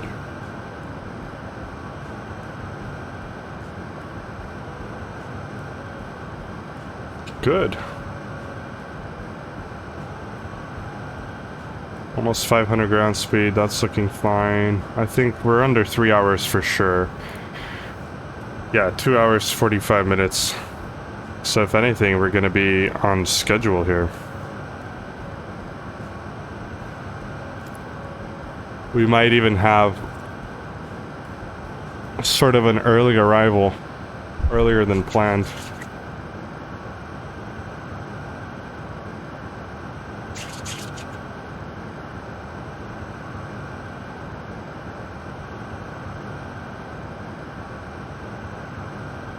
Cool.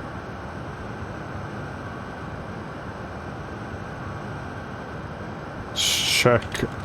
We could check our total fuel on board over here, actually. Which would help us fuel planning. We can have use sensor data. Fuel on board, 21.4 tons of fuel. So we have 6.6 tons an hour. So look, we're just at that 30-minute reserve here. Once we start descending, we'll have more, but yeah. 0.1 nautical mile per kilogram, that's crazy. Range is 1,623. And we have 1,369, so we're good on fuel. When we start descending, that's when we'll win with the fuel. But, just a good thing to note there. Because the faster we want to get there, the more fuel we're going to burn, so... Yep, just an important piece of information that a pilot in command should know. But everything's looking fairly good. I don't see any issues along the route. Let me see if flight radar finally loaded. Yep, it did.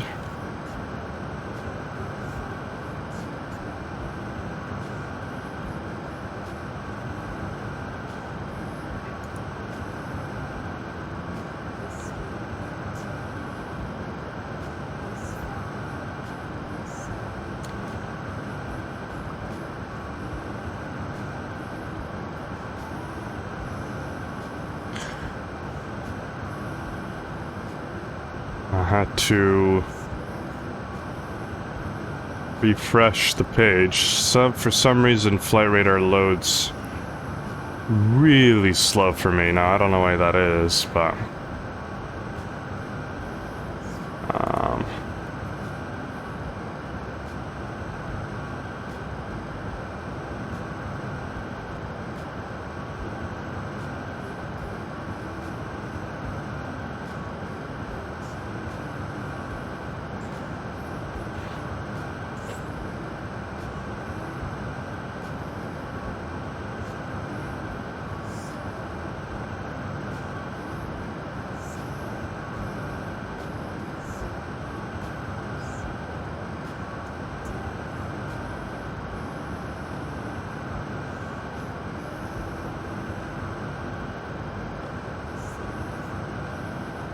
Interesting, I'm looking at the most tracked flights and we have like these aircrafts here are holding for something, which is interesting. Maybe the weather at Zurich. Let me see what's going on here. Yeah. Wow, look at the winds. Gusting 40, so we have some serious weather here. That's why these aircrafts are holding.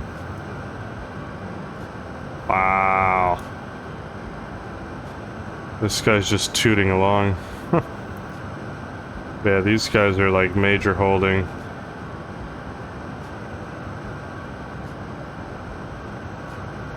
Very, very interesting. No departures here because of the thunderstorms. That's very interesting.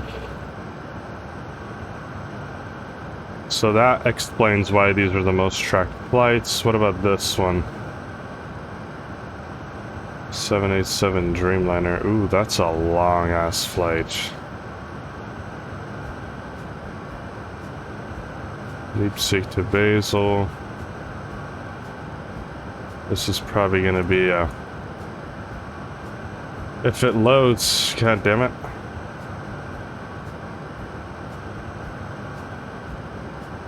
God, this sucks. Like, I don't know what's wrong with Flight Radar, but recently it's been loading really, really slow. I can't even fucking go on these most tracked flights.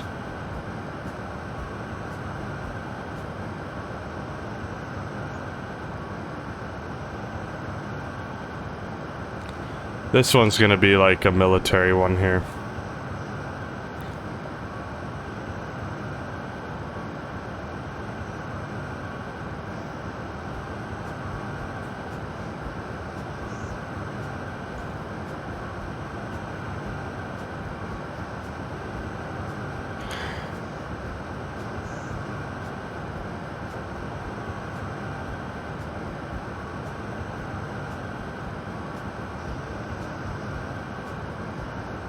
I know I'm buffering now, I'm sorry.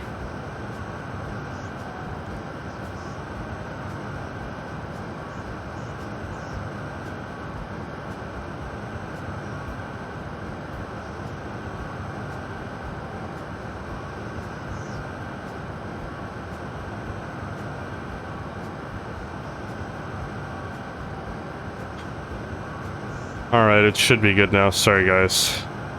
It's definitely my internet.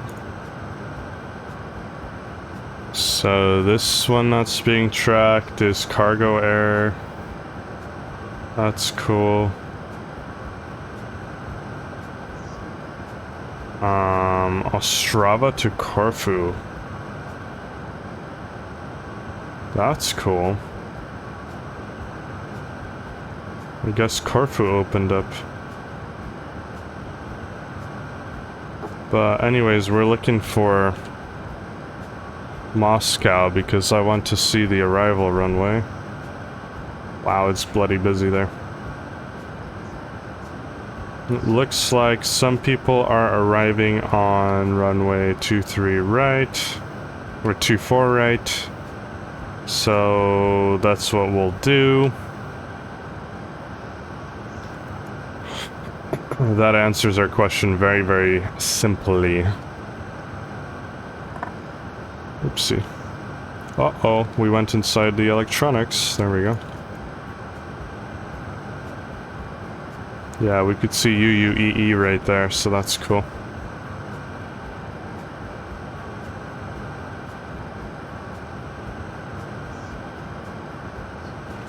Yeah. Everything's looking fine. The Diva Latnuarker and Emery, and then we have our arrival there, which is right there. So 24 right is put in correctly. I'm gonna go into utilities and go into trip planning so we could see our time. In about 37 minutes we'll be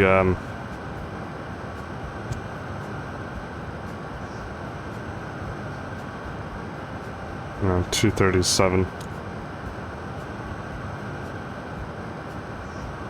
12. Wow, we beat that time pretty good.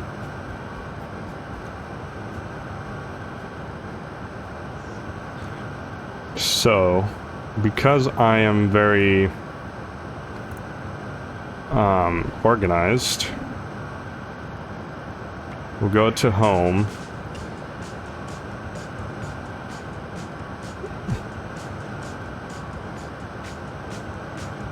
Look at the charts.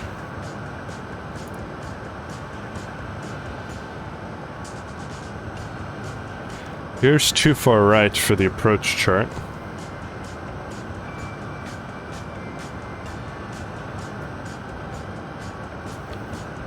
So course is 244. I know we're 2 hours away, but it never hurts. 244.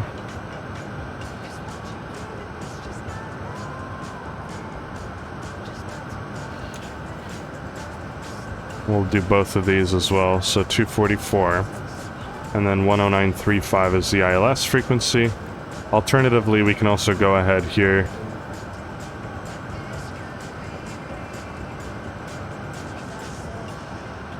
.10935, that should put it over there, and we'll also do this side.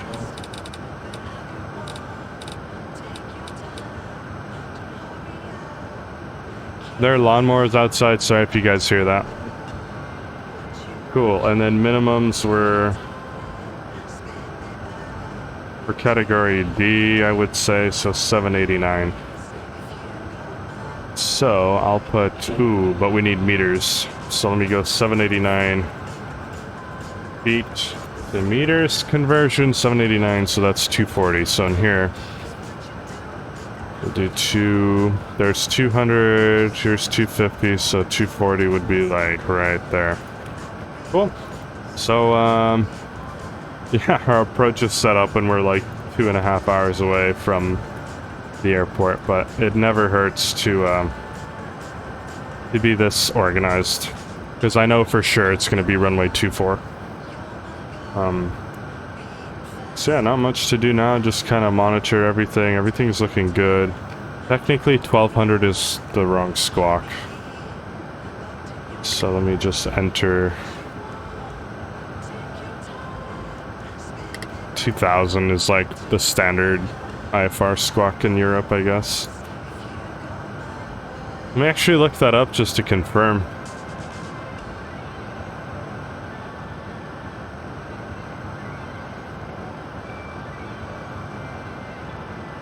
For IFR, yeah, 1200, 7000 in Europe, so technically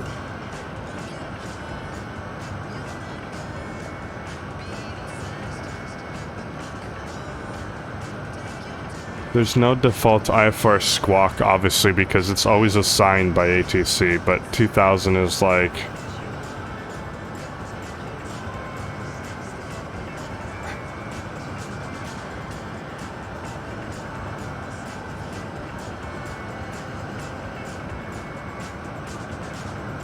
Okay, so ICAO says 2000 until you are given a code by ATC, and the USA is 2200.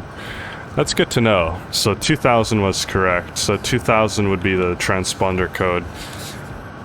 If you don't have one assigned by the ICAO, then yeah, that would be like the standard one. I'm gonna put some Neosporin on my wrist, a little bit of a rash, but it's going away real nicely. The watch strap Eliza is, it's working great.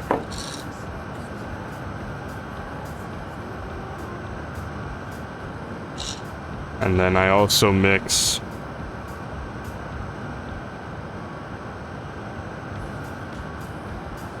the Neosporin with 1% hydrocortisone, which is anti-itch ointment, anti-pruritic, but it's not really required because it is a steroid.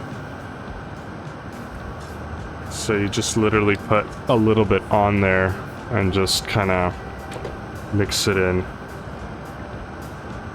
and then you have 50%. So this ends up being reduced to 0.5% hydrocortisone and 0.5% neosporin. That's actually a really good recipe if anyone has a rash ever. It works amazingly well. The wrist did heal from the rash, but I always like to make sure. Yay, yeah. The silicone, if anyone doesn't know, silicone watches or silicone straps prevent rashes. I used to have a this watch strap, which is leather, but the problem with leather is that it itches me. Still smells like leather, but it just itches me a lot. So I was forced to switch to silicone that my girlfriend got for me. I actually have a prescription here that I can pair away. That's from when I had my what do you call it? My food poisoning. I was prescribed anti-nausea medication that I chose not to take.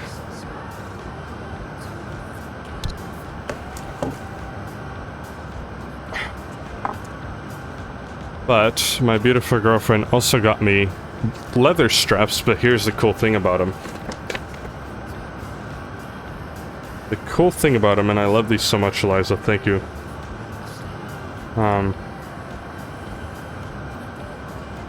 These straps are genuine leather, obviously. And I'll hide the price. Beautiful straps for my fossil watch. 22mm. But the thing is, on the back, they have silicone on them, so you have the best of both worlds, which is absolutely genius.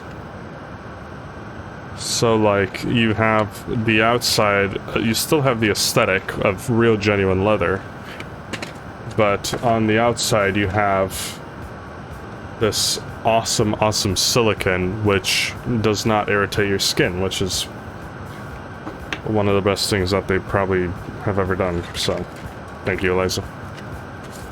Put this back.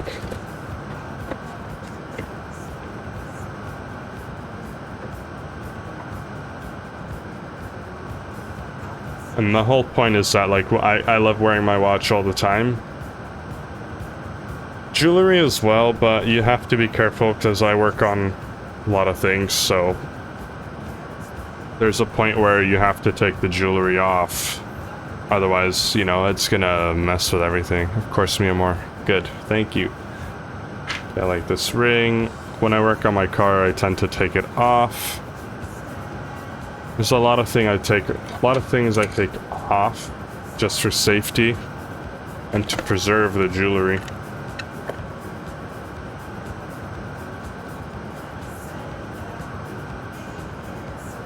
But I enjoy jewelry a lot. It defines who you are, and it's an extension of who you are. And then you can wear it and take it off.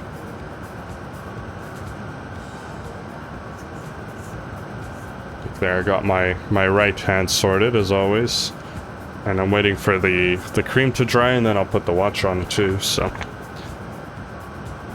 that's my routine. I don't want to throw this watch strap out because it's literally been everywhere with me, which is cool, especially when I fly.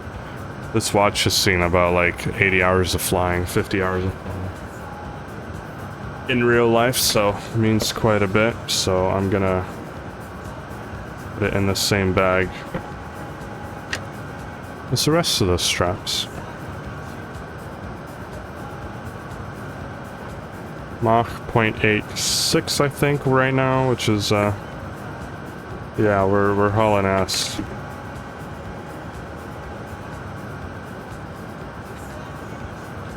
Cool.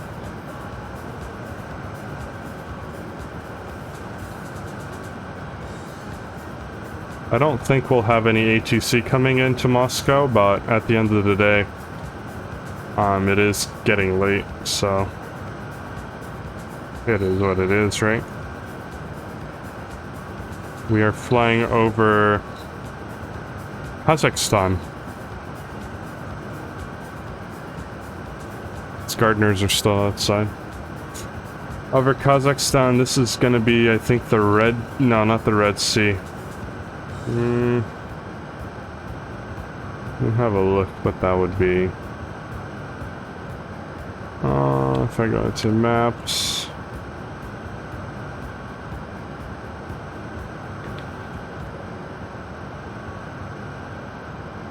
Looks like... Kazakhstan, that body of water there is gonna be like a natural reserve of some sort. Yeah.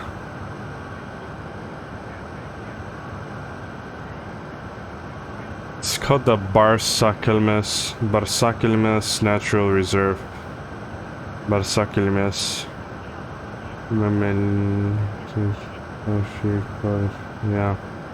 Some kind of natural reserve with a lot of water.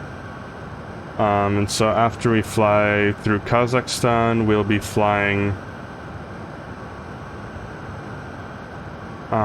through Samara, which is then Russia. So once we pass all this, we'll be in Russia.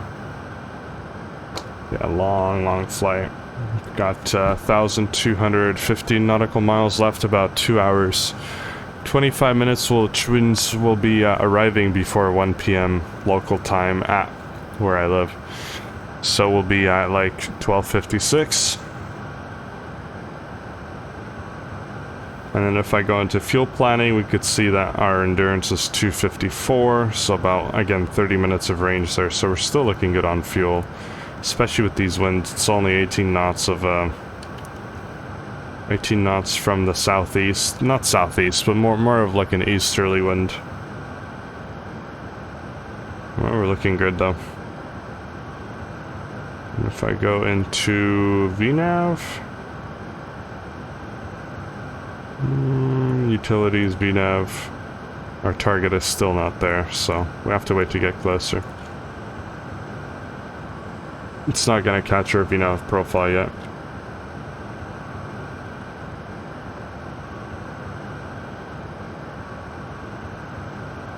Well, a little history about this aircraft. It's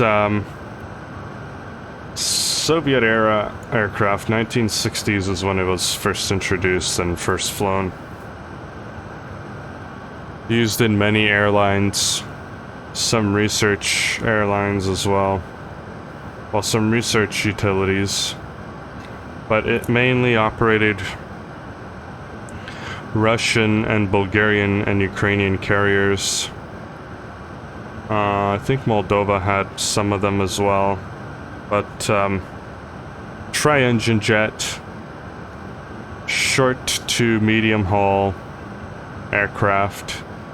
It could seat quite a bit. It has a weird cabin configuration. It has well, it's not weird. It's, well, it's 3 and 3, which is pretty standard, but it's, I'm talking about the layout. I guess this would have been, you know, like the bathrooms and all that stuff, and then this was the first class, or the business. So first business.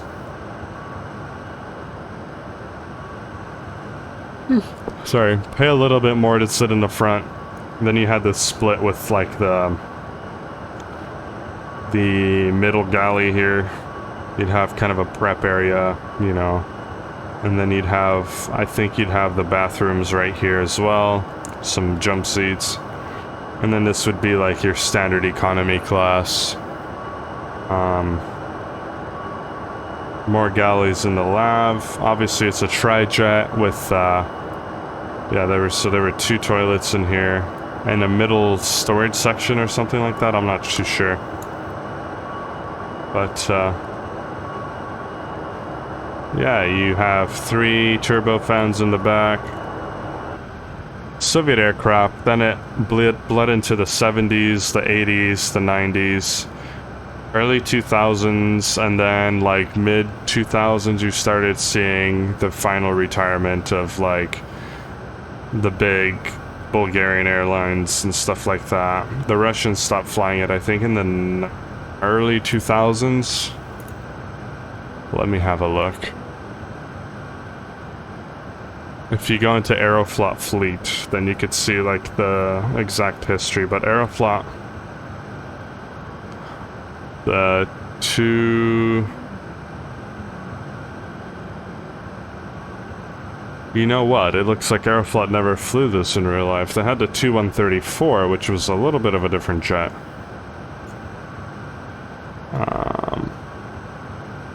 No, I'm pretty sure Aeroflot.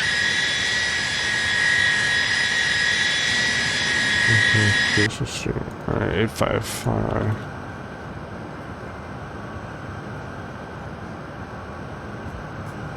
They must have flown this aircraft.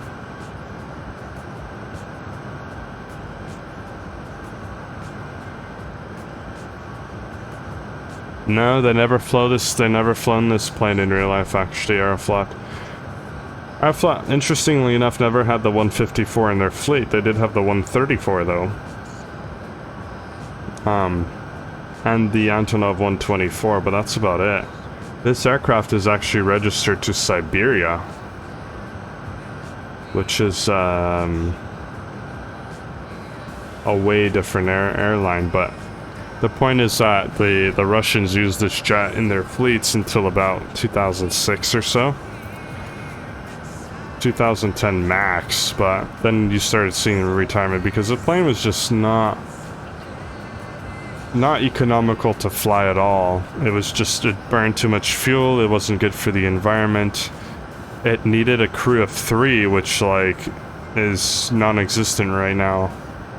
Because of course you had, you know, the engineer panel back here, so you needed to have an extra person to monitor the fuel and the engines and, you know, the bleeds and all that. So it was just, it started, I think, getting expensive to operate this aircraft, and the technology was just not there. So this plane was not RNAV capable because it didn't have GPS navigation on board. It was literally, you had the NVU here, which is an old school calculation. But luckily, you know, I retrofitted this to the GTN750 so that we are RNAV capable. Because in now day and age, all the procedures are RNAV 100, you know, almost 100% of the time. So, yeah, that's just a little history of the plane. I think this plane's very interesting. It's fun to fly. It's old school. I think it represents early Russian aviation really well, and it's a preservation of history in a sense. So I'm very thankful that the plane is modeled, you know, fairly well in an X-plane by Felus. And the same developer who developed this aircraft is Felus. He's also working on the 747-200 Classic, which not a few people, you know, not a lot of people operate, but some still do. So I think it would be fun to recreate some of those flights and fly an old school 747. But I hope that it's modeled really well. This plane, this Tupolev is modeled well, but in some areas you could tell that it's like, it's an old development. I mean, I think it first came out in 2015 or 20, something like that. I'm not quite sure. Let me see. I think it was released. Let me look at the initial release here. I know it was X-Plane 10.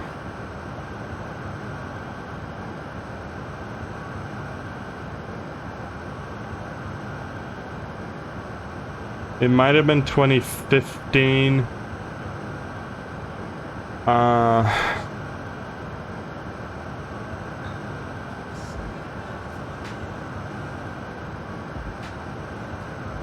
The first release was X-Plane 10.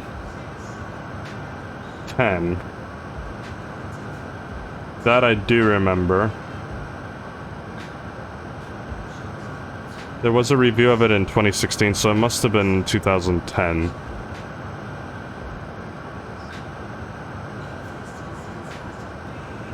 Right when X-Plane 1040 came out. So yeah, it probably came out.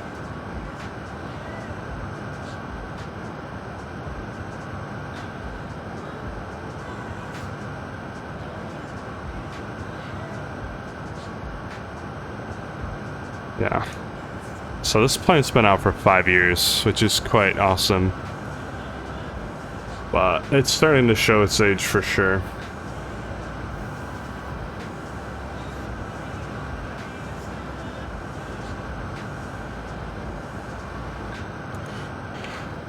Anyways, how we doing here? We're coming up to this preservation here. I wonder if we could see it outside. Nope, not yet, but it's definitely there.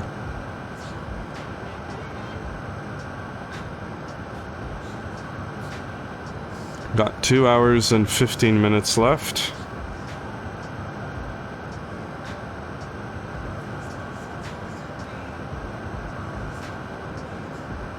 Let me change the type of music here.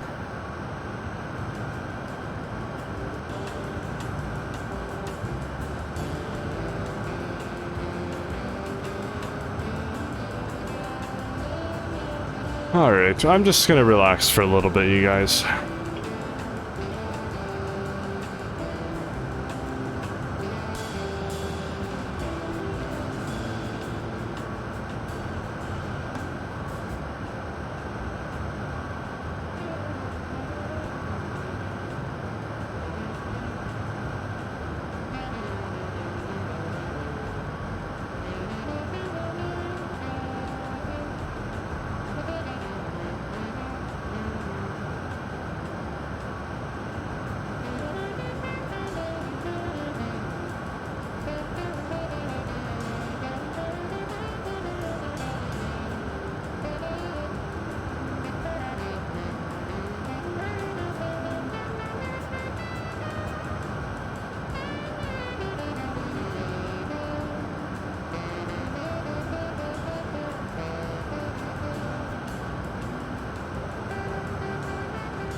Hey guys, I'll be taking another another intermission.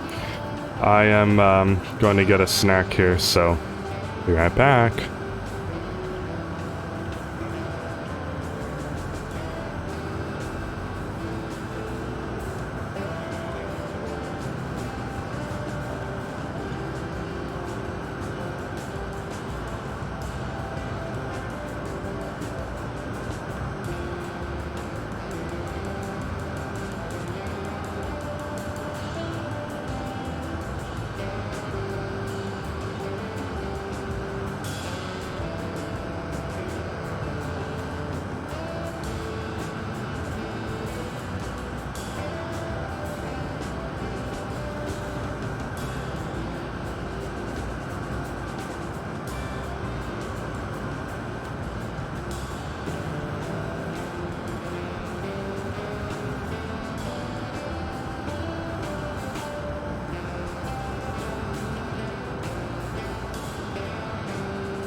All right, my dudes.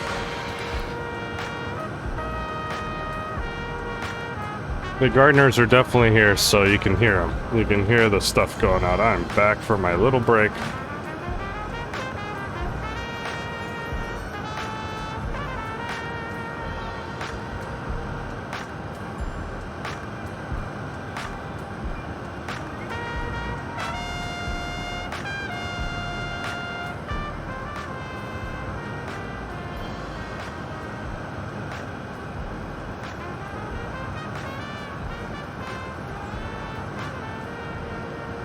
Those are always so loud, but they do make the grass look good, so can't complain, can I?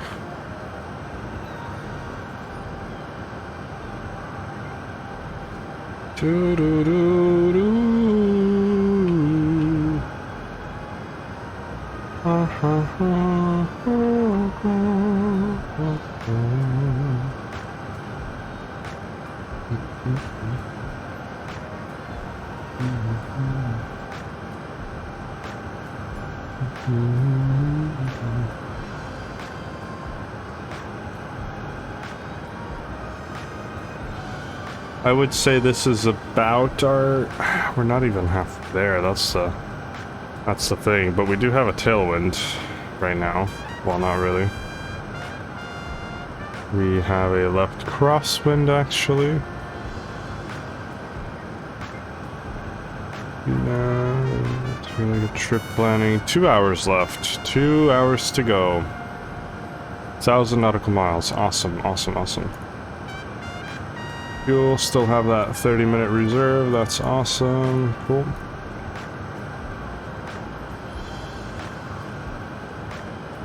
Let's see just exactly how much fuel we're burning. Burning 6,700 kilograms an hour. That's insane. That's literally crazy.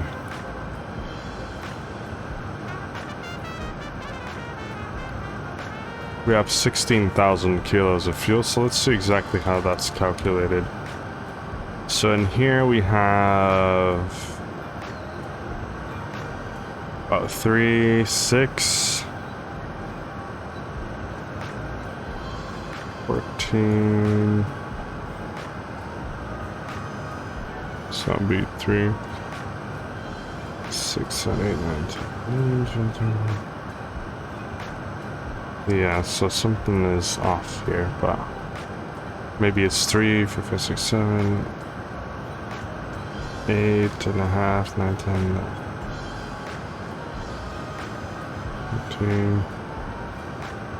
15, 16. Okay, something like that.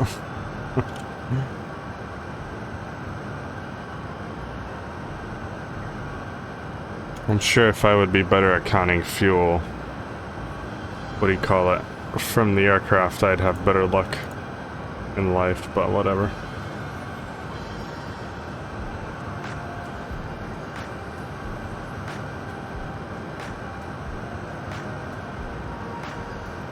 Yeah, again, not much to do during cruise. We're just chilling here.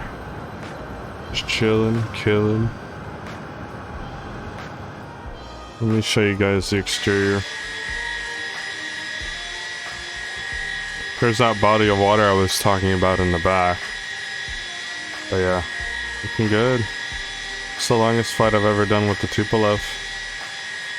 But it's going really, really well. I'm surprised it's going as well as it has been, because I haven't flown this plane for quite a bit. So yeah, we're almost pushing Mach 0.9. We're at Mach 0.865 at the moment, which is quite a bit if you ask me. Ooh, one cool thing I could look at actually is some pro audio stuff here. Go back to Guitar Center. Let me show you guys what I'm looking at. 4th of July deals, look at that. Schecter guitars, Fender player. It's a nice $100 discount. Breed Love Organic Collection.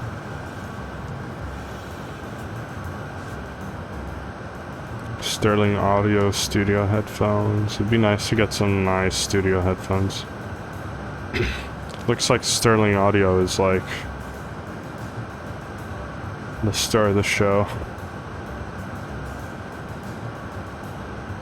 Rogue 5-piece complete drum set.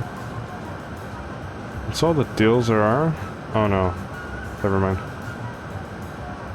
Studio. Let me go into Pro Audio. That will show me headphones. Those are the only headphones, DJ gear. That sucks. No deals on good headphones. Departments? Pro Audio?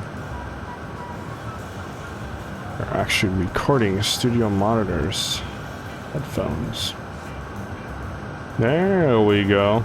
No deals on headphones. Headphones are still as expensive as they are. MT30Xs. Those are nice.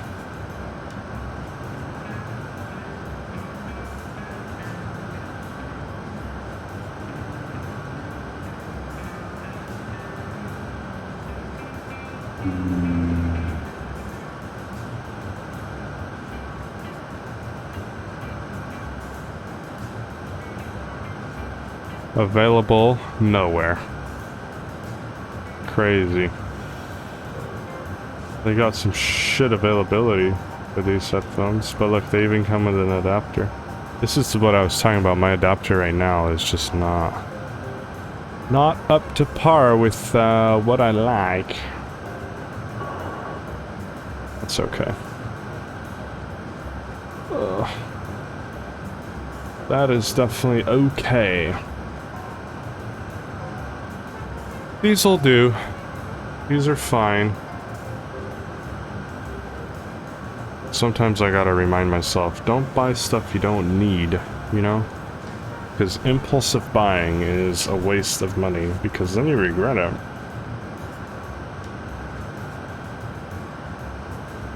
Then you definitely regret buying stuff. If you buy it impulsively, it's like...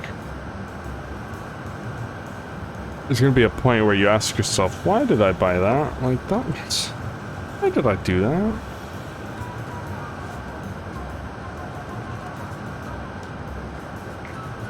Nice little hand massage. Oh, we're getting there for sure. We're getting there.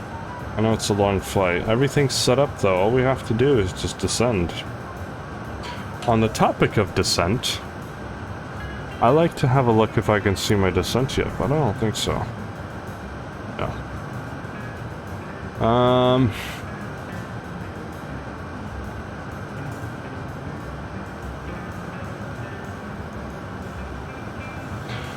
What we could do though is calculate the time or the distance from descent. So if I go into precision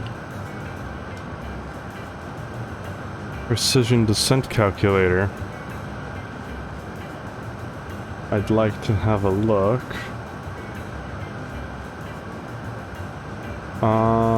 Initial altitude 340. This is going to be 20. Let's just say 3,000. And indicated airspeed is going to be, I mean, about 550. It's going to be around 296 knots. Let's say 290 knots. So we have to descend 70, 80 for 2,000 feet a minute, which is 10 meters per second. We have to descend 100 miles out. Okay, so that's easy to remember. When we're 100 miles from this point here, ooh, we actually have to be 2270, so it might be a little bit more, like 105 miles, so 105 miles out from this point. VNav direct, vertical direct, yeah, that's fine. gonna be about 105 miles away, so... Well, we don't have to worry about that right now, because we still have just a little bit to go. Say a little under 2 hours of flight time left. And we'll be in Moscow, and then we have one more leg to go, which is going to be Moscow to Birmingham. Actually, let me take a look at if Moscow to Birmingham is a real flight, but I doubt it. Go, flight aware. Go, Moscow.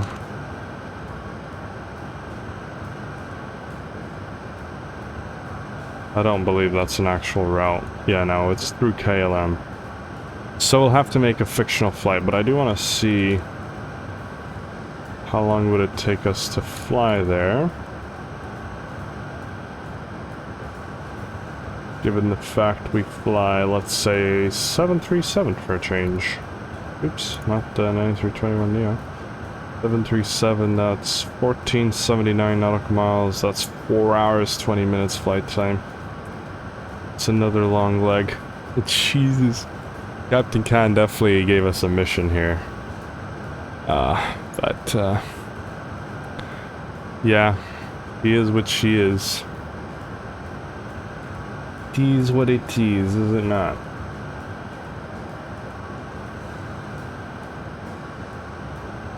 Being truthful to my requests, so I'm fulfilling them. Sometimes it's hard because it's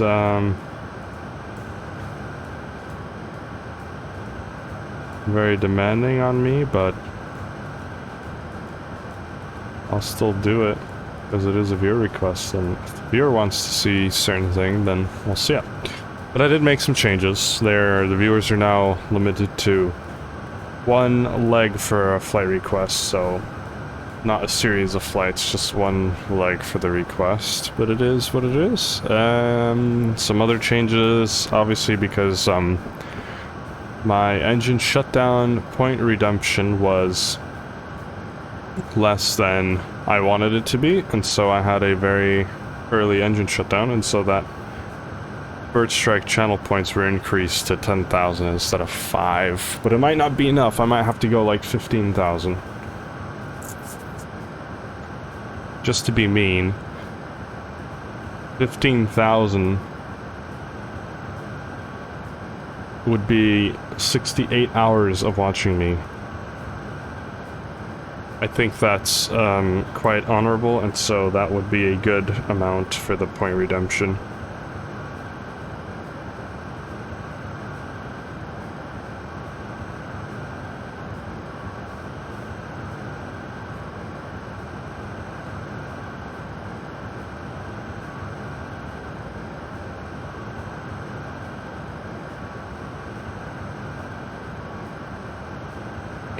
But yeah, that's the way that goes.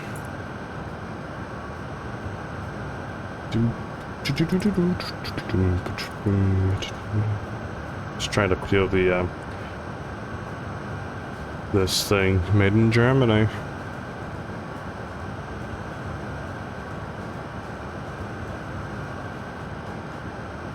Unflavored lip balm.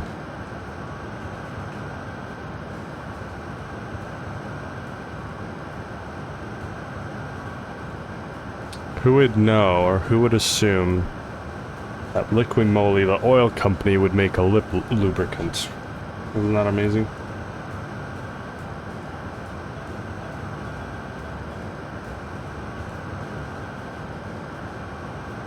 Liquid Moly, the oil.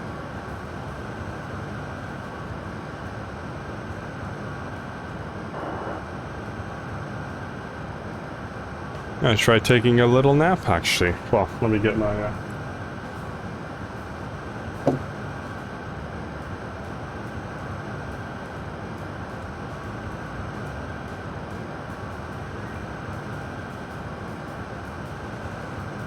got my little pillow for my back.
This is a crew rest.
One hour, 46 minutes.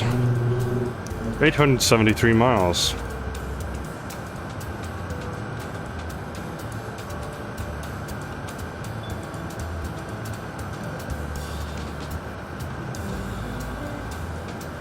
Back to my rest.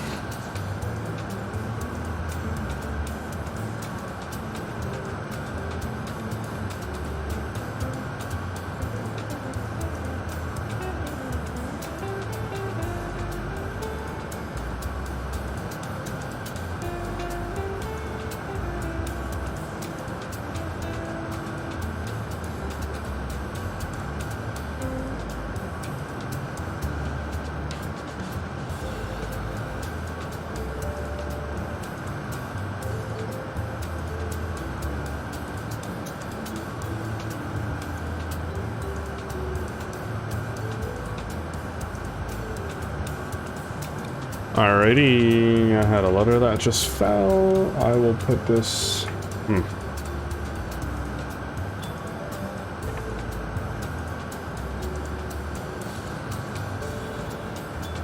There we go. Awesome.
Oh man. It's starting to get really warm in the room here.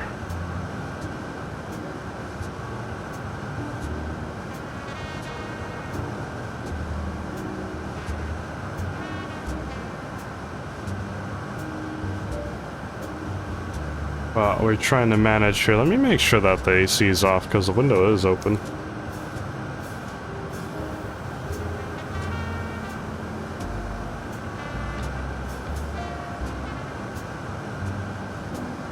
Certainly is off. Cool.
Alright guys, let's see how we're doing here on the flight.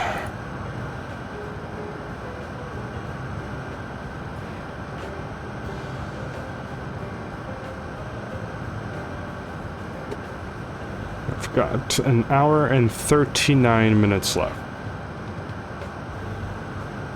Fuel planning. Got 26 minutes of reserve. Looks like it's not on our side anymore because we've turned into a sort of a headwind, but that's okay.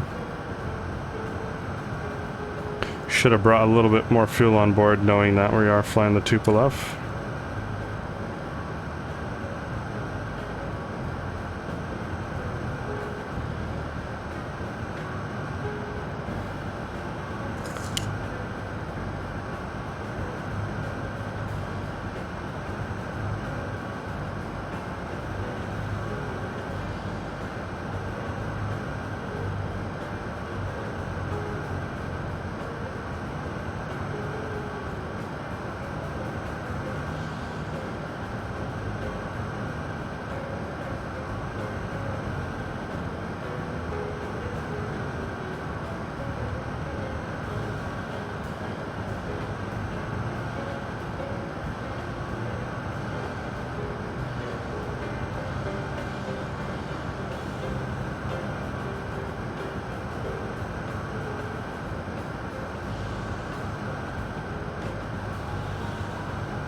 Oh man, I am pretty tired. Had a lot of work yesterday.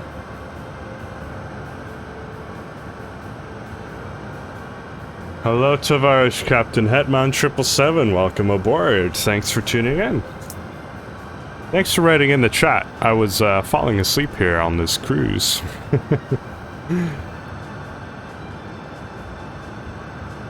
Привет, товарищ. Как дела?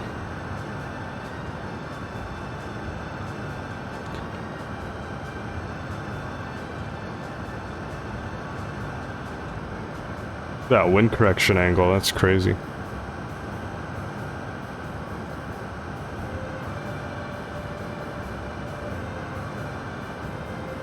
All good. There you go. Yeah, it's not much to do during cruise, but I guess take a crew break. But we're looking good.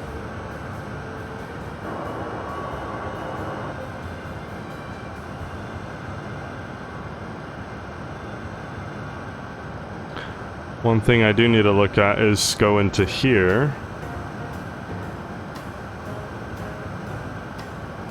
4.9, so yeah, we gotta resync this. That's probably why it's doing that.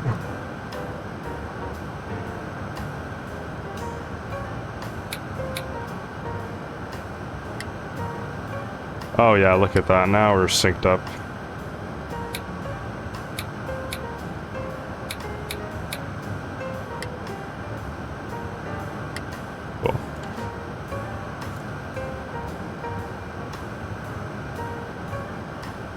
Do-do-do.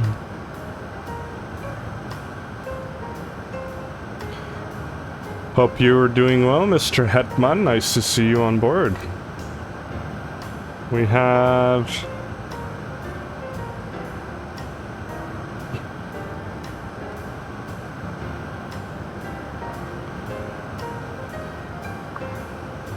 an hour 32 minutes left en route. And then we'll be landing in Moscow. Fuel is looking okay, could be better.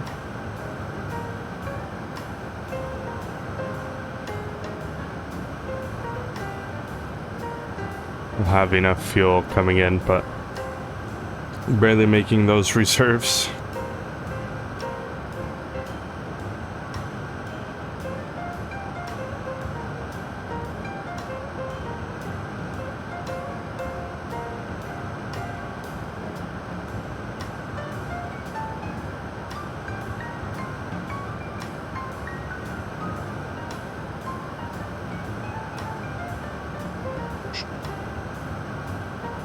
Alright, back to the crew rest.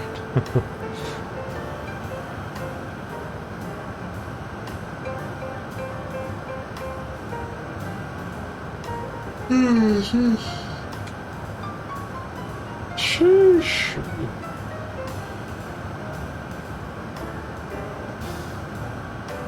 You know what, guys? Damn it, there's an ad in the way. Oh, Captain Khan, welcome aboard to your flight, sir. How's it going? Nice to see you, man. There's an ad in the way. I think there's always a 30-second ad when you come on. I do apologize for that. Life of an affiliate, right? But yeah, hello there. Thanks for tuning in. Unfortunately, Eliza is not here. Eliza is actually in class at the moment on Zoom, but she should be getting out within an hour, so by the time we land, she'll probably be here. But yeah, the cruise is, cruise is taking a toll on us, for sure, so we're trying our best here to be interactive.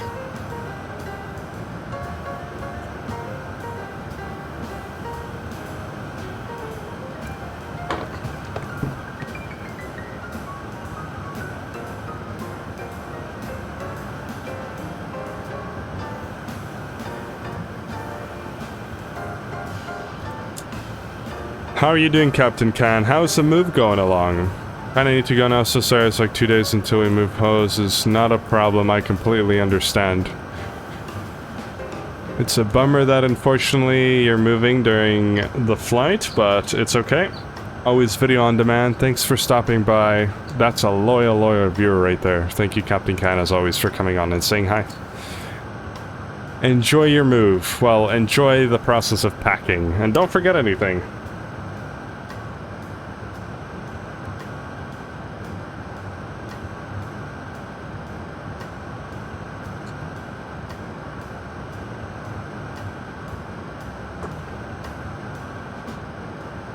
Let's see if our Discord, our community Discord, has any changes.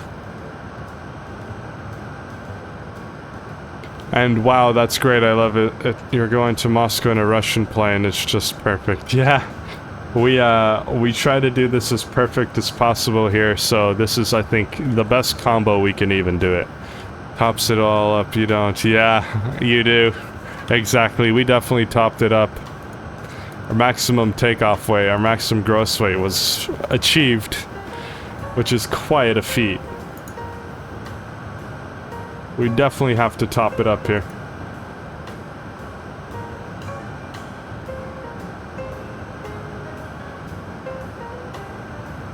Let's see, I'm gonna try to change...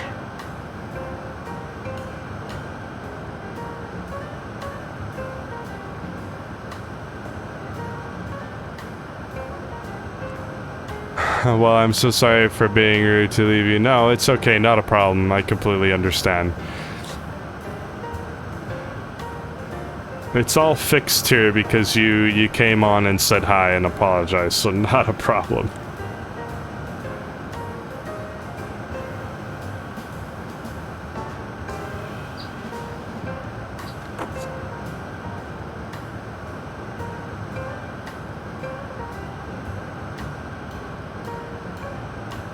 Of course I understand. The love is there. The love is always there, so... Not a problem. Thanks for stopping by, and we hope to see you soon, as always.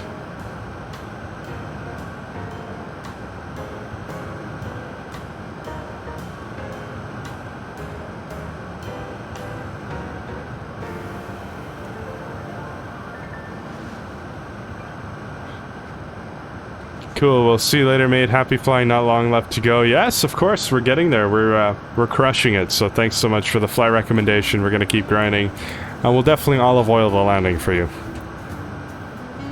Take care for now, Captain Can. I'll see you as soon as you can.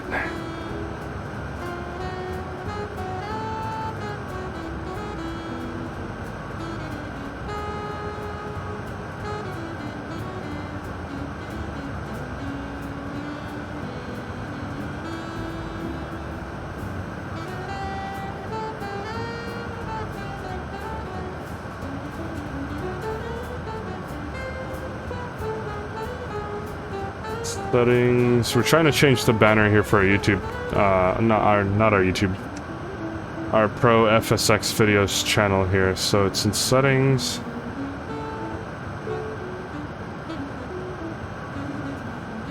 Trying to make like a channel banner. Server settings.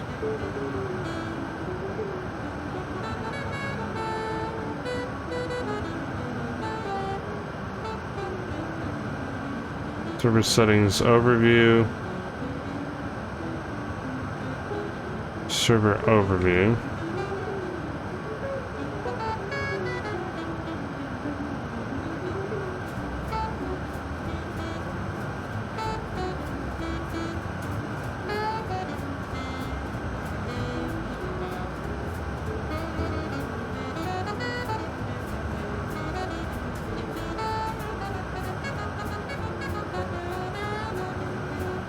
Huh.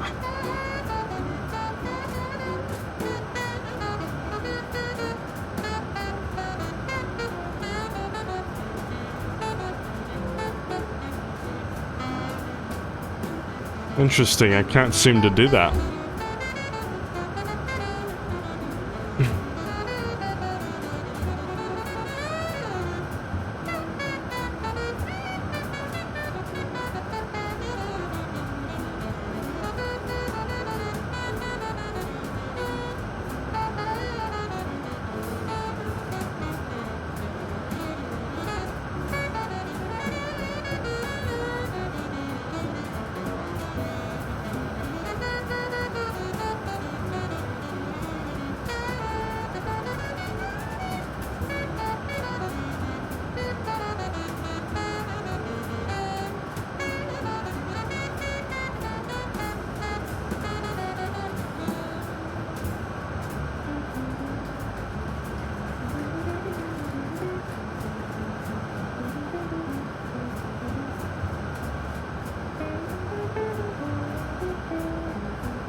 Hey, Eliza, how's it going? Nice to see you. It's going well.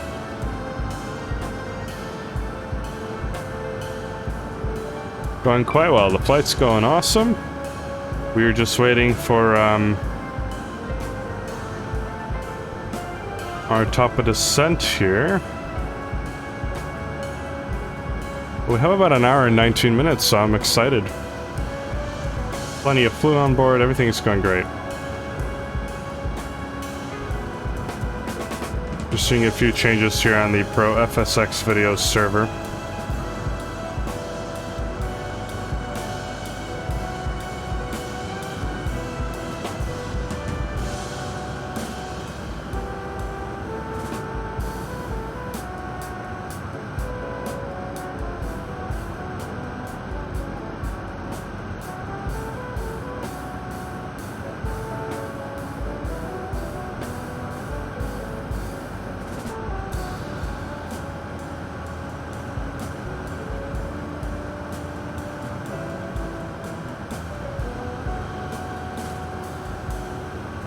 How much longer you got? About an hour and 19 minutes. Just doing the time kill. I'm working on my Discord channel here. Setting it up.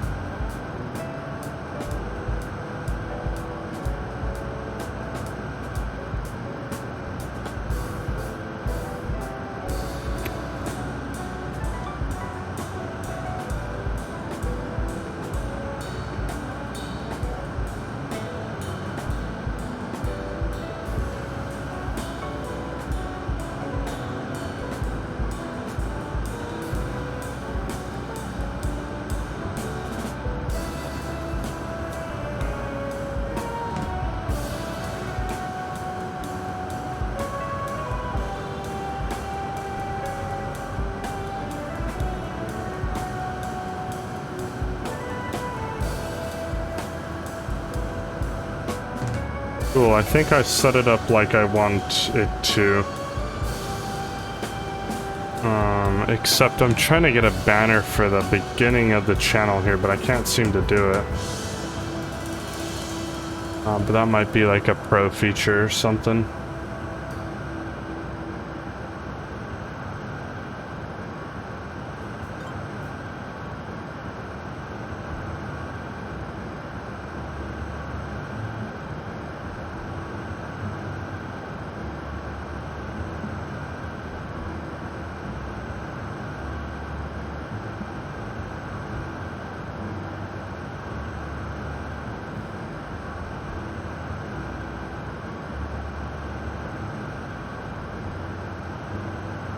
Yeah, I don't see an option for it. Yeah, the Pro FSX Videos background.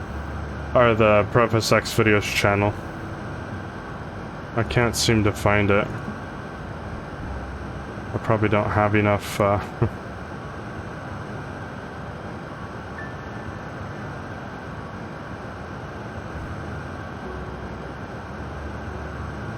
Looks like I have to have 2 boosts on the channel in order to do it.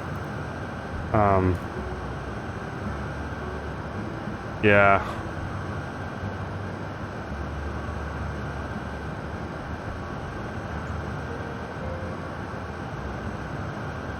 So that's like costing money, but I don't want to do that. Oh well, good enough. Anyways, that's fine. We just won't have a channel banner. Not paying for it.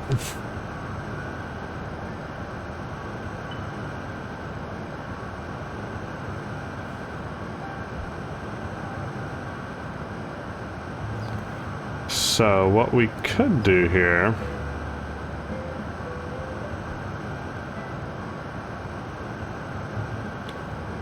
is we could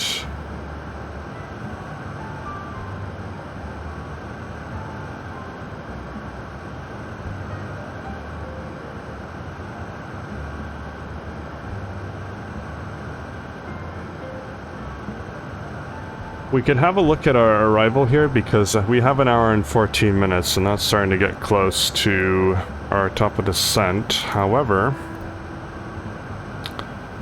we don't have VNAV. because our arrival is not yet activated. So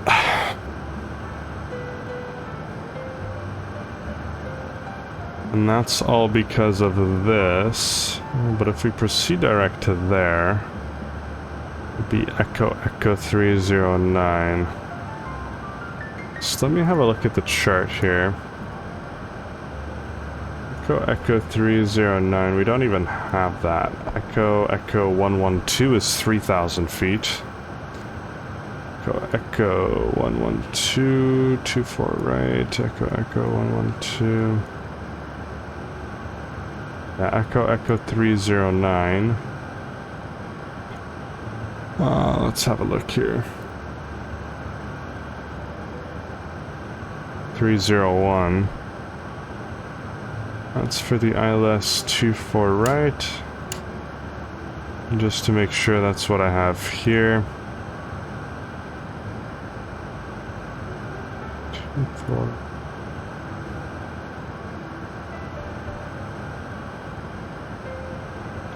Two four right.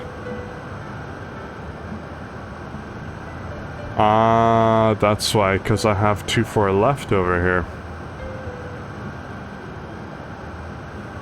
Hang on, what runway were they landing on again? Let me take a look.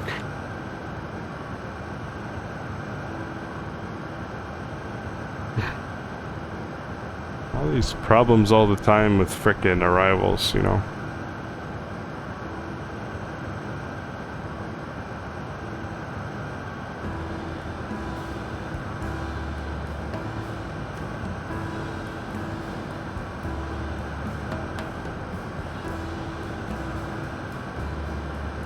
Yeah, 24 right is what I have in here.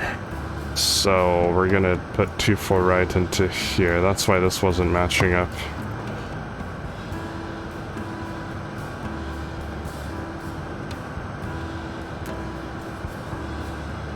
So let's select the approach and we'll change this to 24 right. Load approach. And now things should make more sense. So we have Echo 301. That's why that didn't make sense. Echo 301 at 3,000.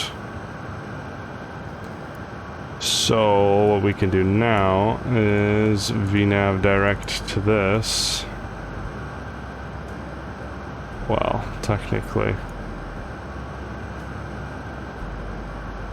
Echo 808. Echo 808. I don't even see it.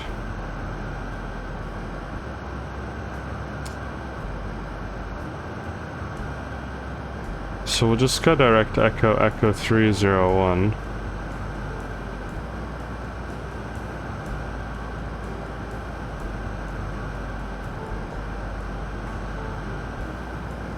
What we'll do is we'll do this. We'll go direct. We'll go direct to. Because that's literally just gonna be that. And then I know that we're gonna be Echo 301 at 3,000. What was it? Echo 301, 3,000 feet. But I can't even change that. Waypoint info.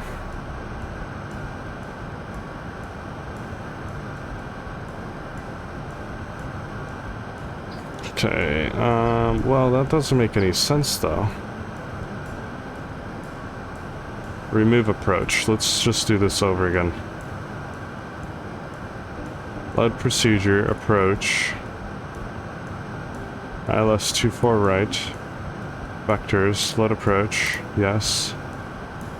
I guess we'll go Echo 808. We'll go direct.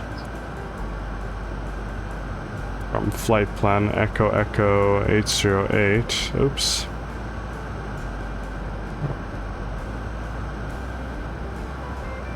Direct.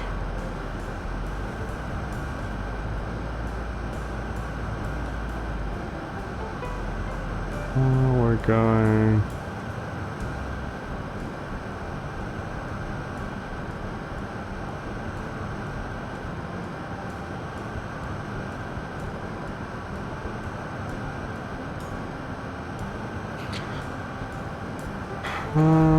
Going Echo 808 2500, we can VNAV direct, and now if we go into our VNAV we should be able to see it. Yeah, cool. So we're gonna do a target of 2,000 feet per minute, and we have 52 minutes to top a descent.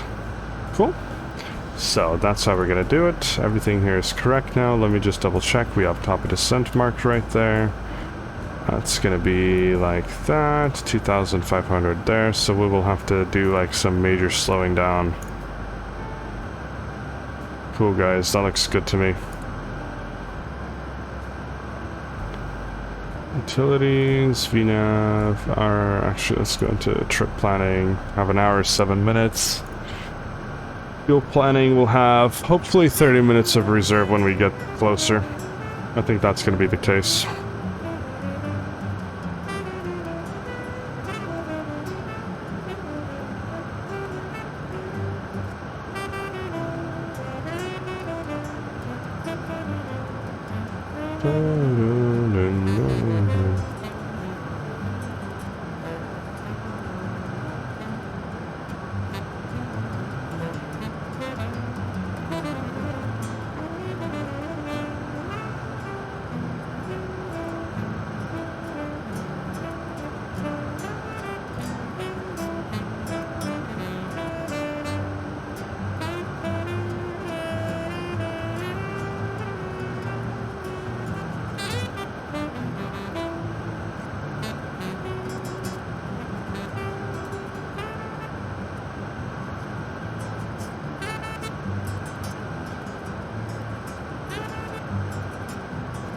Check my daily threshold news. Oh, nothing new. New airports released, big deal.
Alright, so when we are...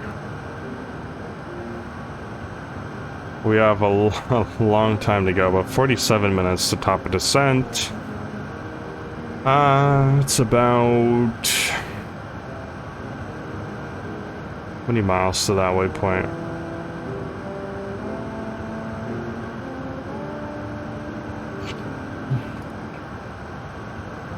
$517 miles. Yeah, that's nice.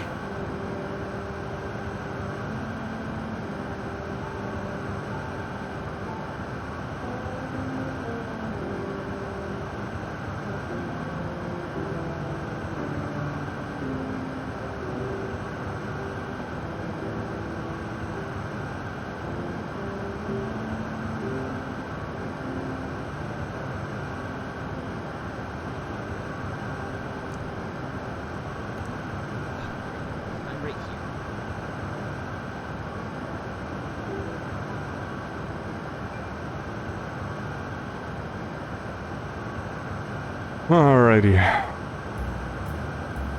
Yeah, this long haul flight is I've been putting it off because it's such a toll on your head.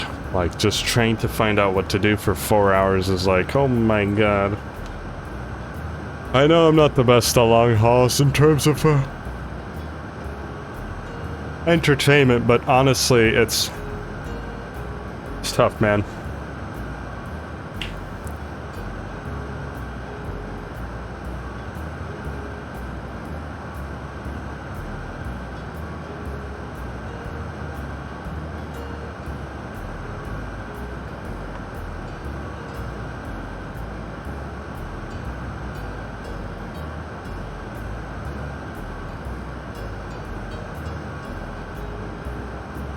Maybe change the type of music. That's probably what's putting me down here.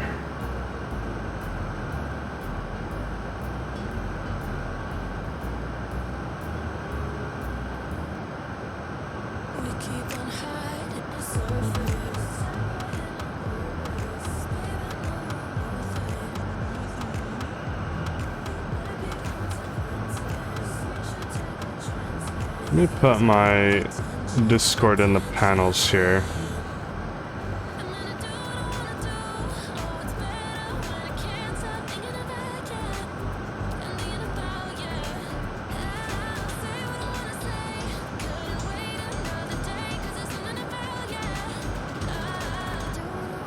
Which I have to go into.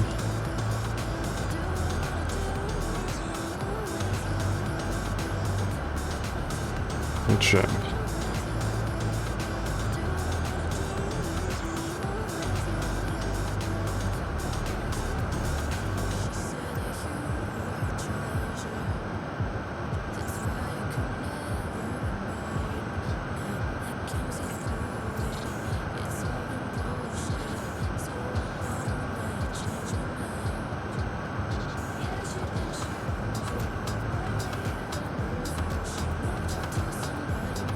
cool. Let's see if my Discord is not visible in my my panels there.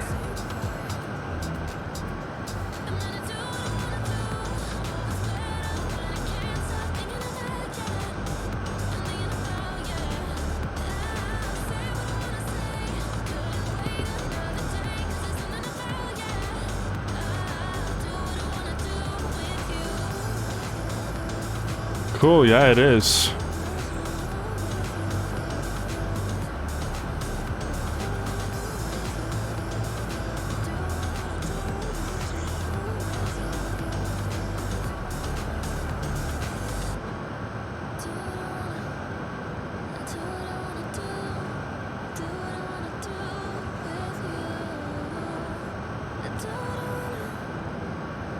Actually, when I edit that panel.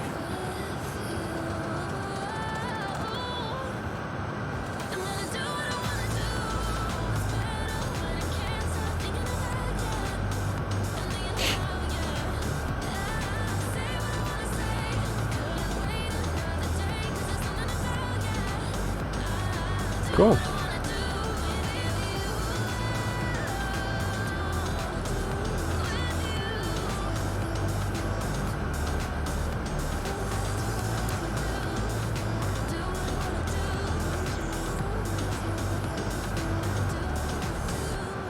Oh wow, rip FPS. What the fuck is going on here?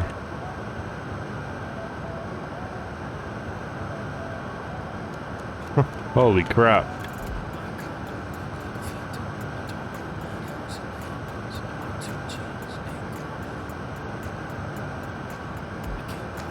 That's weird.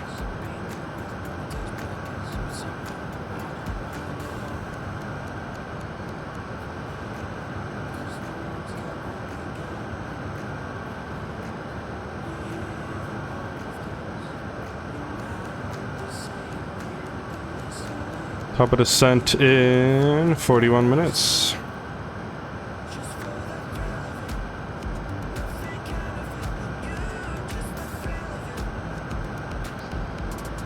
Let me check the weather again in Moscow. Variable 1 meters per second, visibility good. We've got some cumulonimbus clouds, QNH1003. Cool.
$456 miles to go, under 500 miles. This is awesome.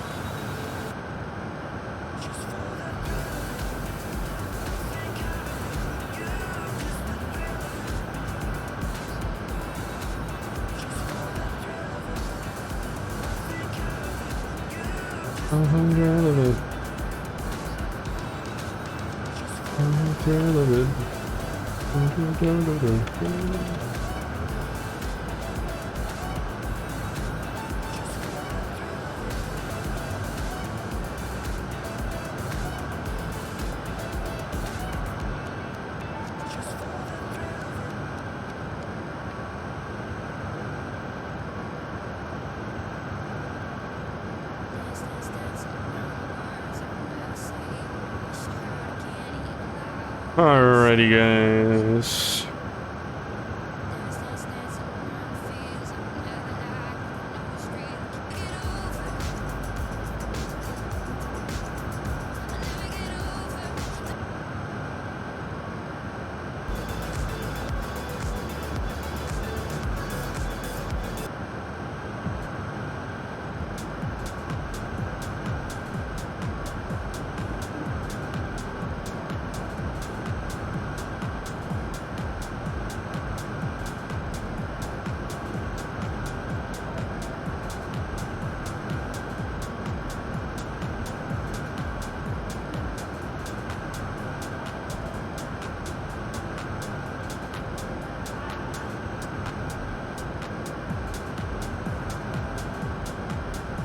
We're gonna have to like really be...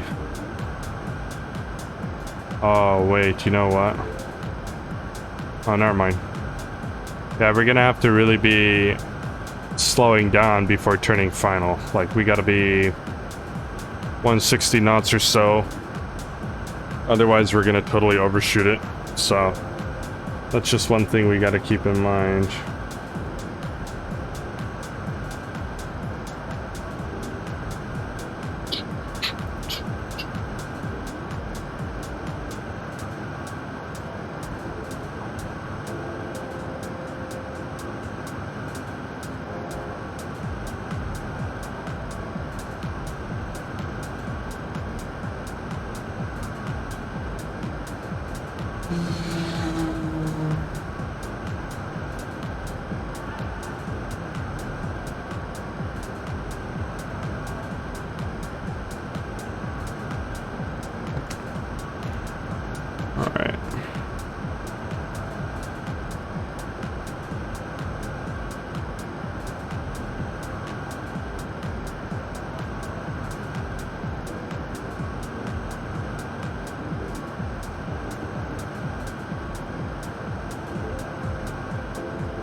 34 minutes to top of descent. Fuel's looking good. Descent is planned. Trip 50 minutes more en route. We're hauling ass. We're like 500 ground speed and 0.87 for the Mach.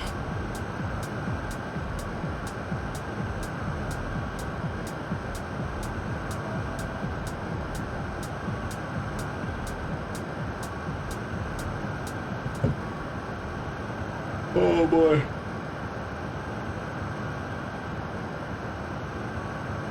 Finally put my watch back on because that cream dried.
Okay, 30 minutes to top of descent. Awesome, awesome. Okay, guys, I'll be right back. I'm gonna go get some water.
Alright guys, that's gonna be the last time that I'm gone.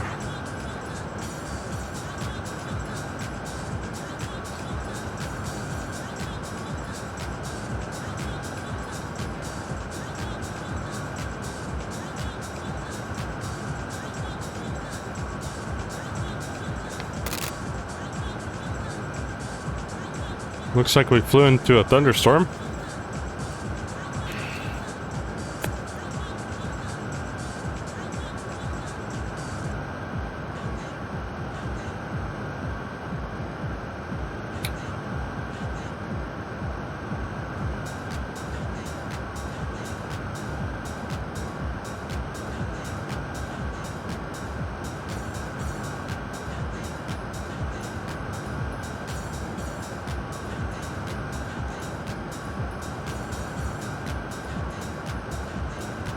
Mm-hmm.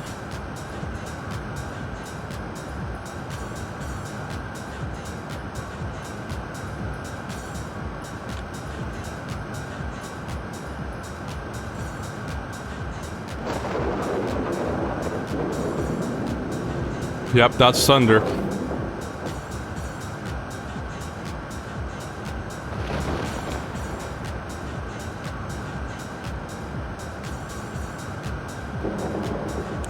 There's lightning right there.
Got a little bit of weather up ahead, but nothing too bad.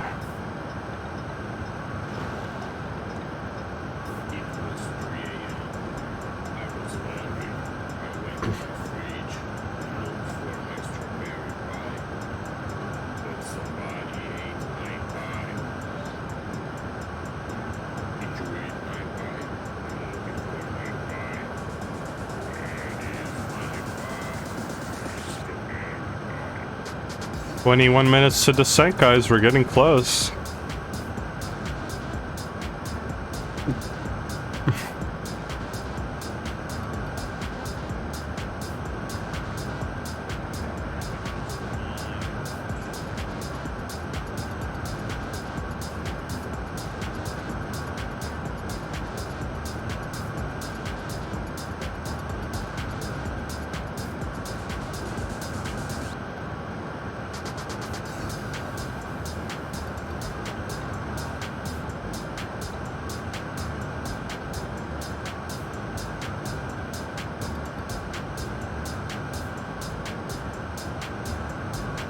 Those puffy clouds, holy shit, right?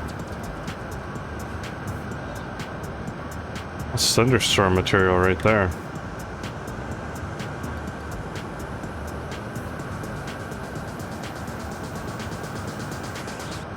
We're really in some deep poo right now. Thunderstorms, but there's nowhere for me to go.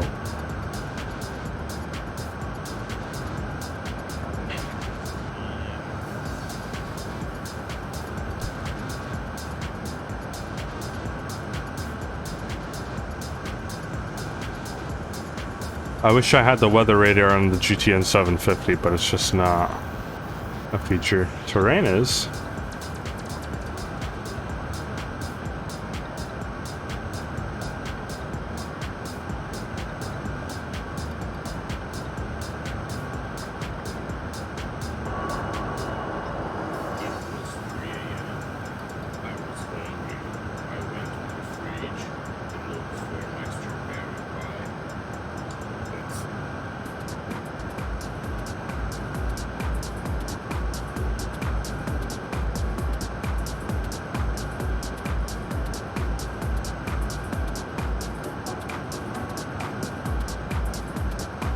But, yeah, I think we'll be okay here. The right thing to do would be to climb up, but I think we're just skimming it. So, should be okay. Should be mint.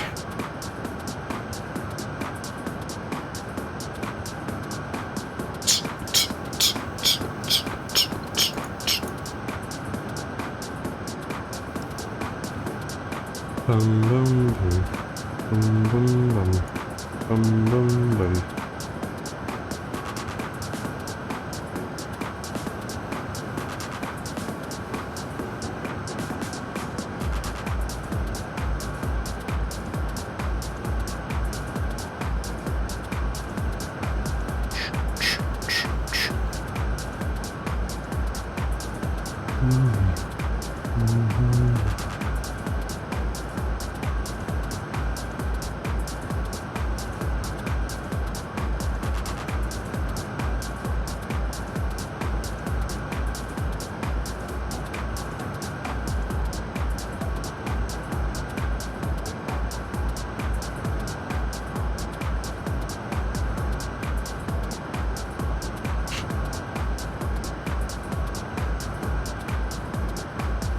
Yeah, Moscow did stay. That, broken 1600 cumulonimbus. 230 at 2 meters per second, so yeah.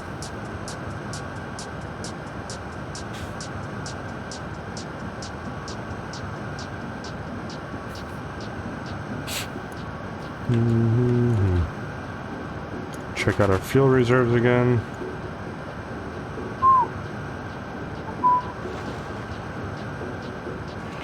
Got 33 more minutes en route, 280 nautical miles. Fuel planning will have 30 minutes of reserves. That is perfect. Good shit.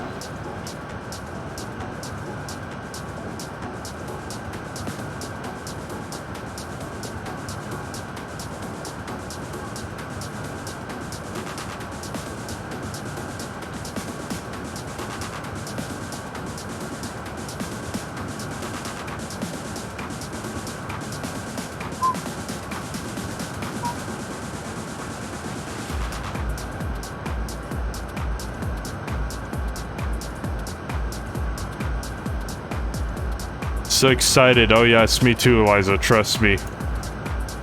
This is, I would call this a medium haul for sure. And after medium to long haul, it's like the anticipation for the landing is definitely there. So yeah, looks like the weather cleared up just a bit. We had bad weather behind us, but that's past it. I'm gonna snap my stream setup.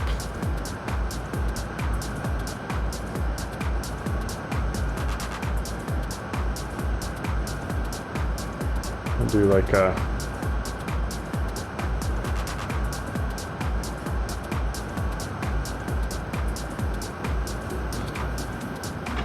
little photo session here.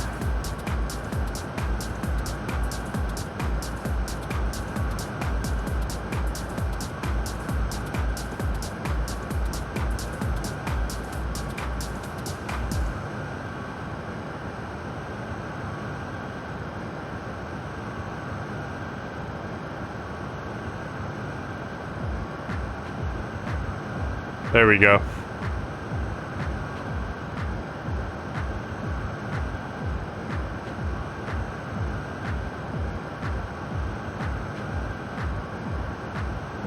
I can put that as a photo for my hardware, my setup.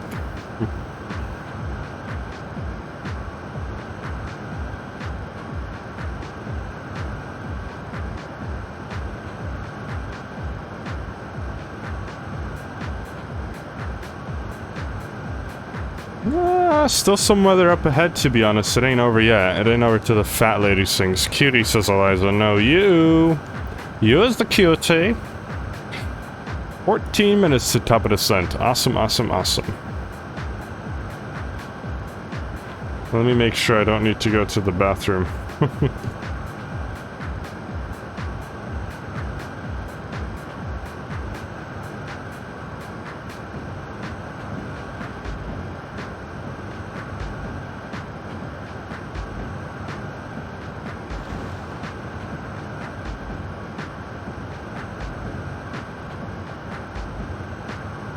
I don't think I do.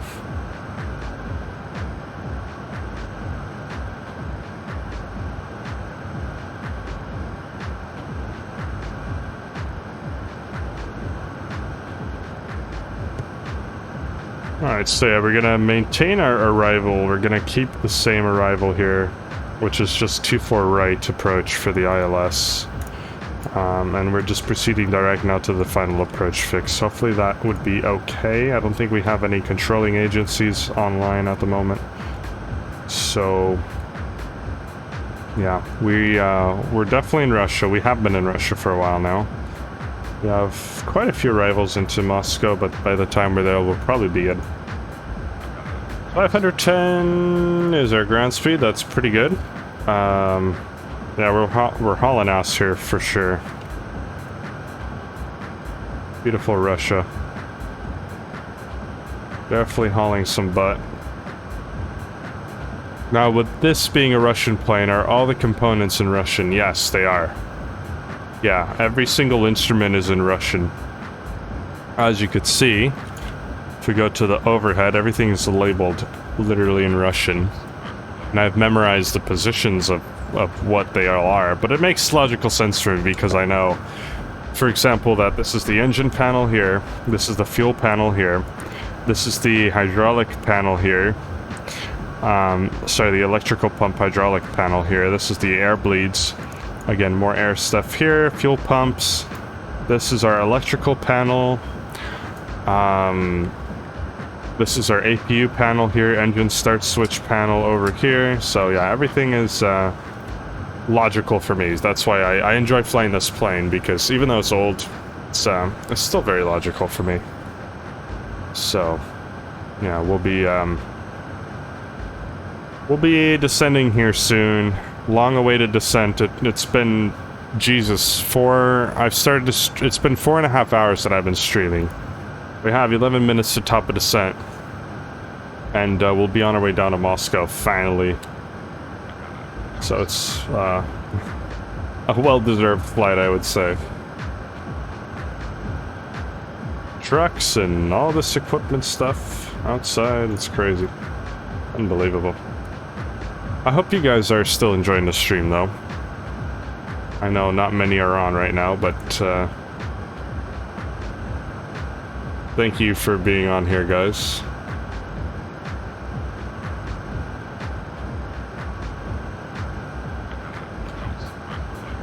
So yeah, we're gonna descend at 2,000 feet per minute, which is about 10 meters per second here. Too bad. The only thing I can change is brightness here. Oh well.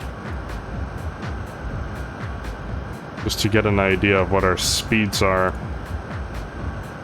Gonna be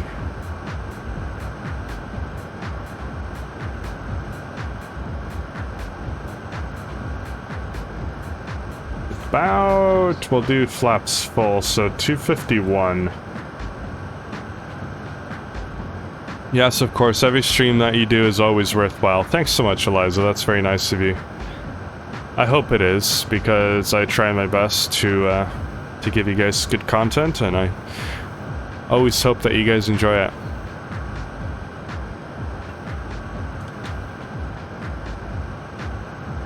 Hopefully everyone learns at least something in every stream. That's the whole point of this. Is to be an educational stream. Let me adjust the chat.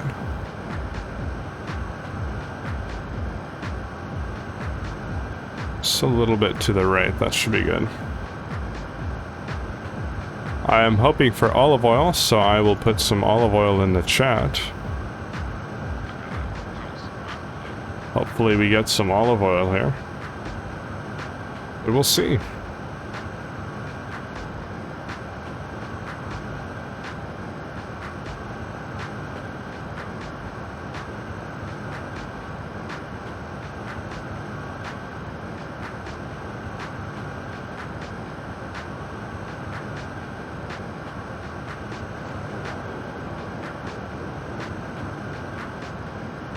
Yes, mi amor. Always learning and love watching the best. Can't wait to watch you olive oil this landing. Thanks, Eliza. Thanks for the olive oil in the chat. Let's definitely smash this landing to pieces. Not literally, I mean in a good way. 8 minutes to top of descent. This is awesome. I'm excited.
We'll be descending through the thunderstorms, I believe, so this will be interesting.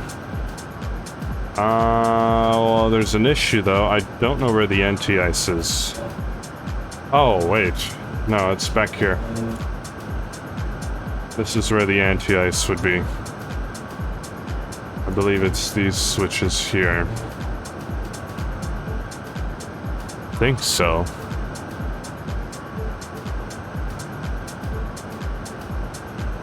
Should know where the anti-ice is on every aircraft. Okay, 6 minutes to top of descent.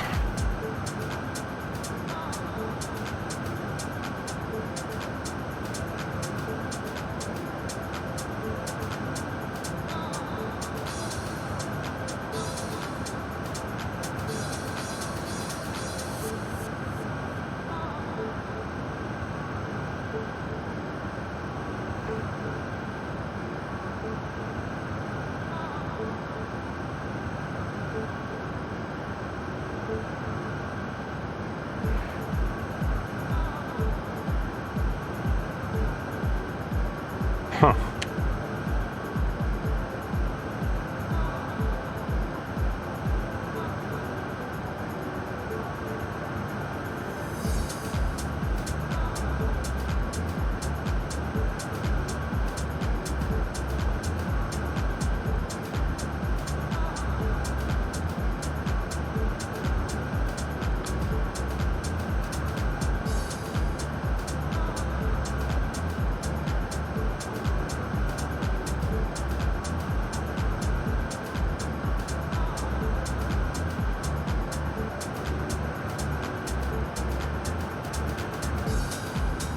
Four minutes.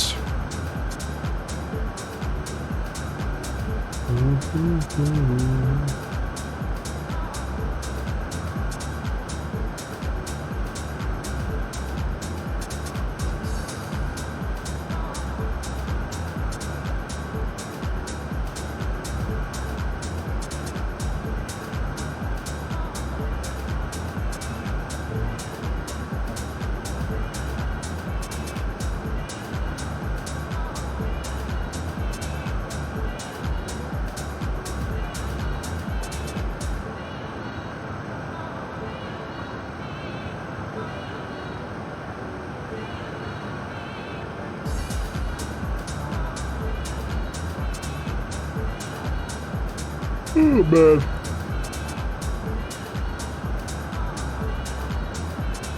A little bit tired, but that's okay.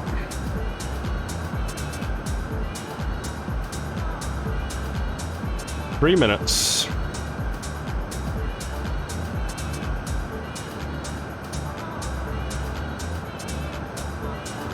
Oh, man.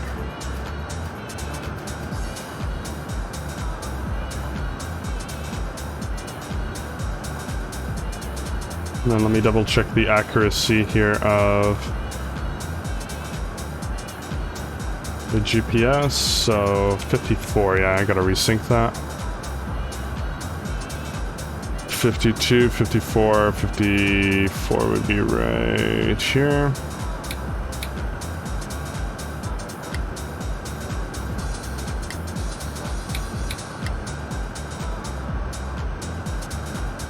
Good stuff.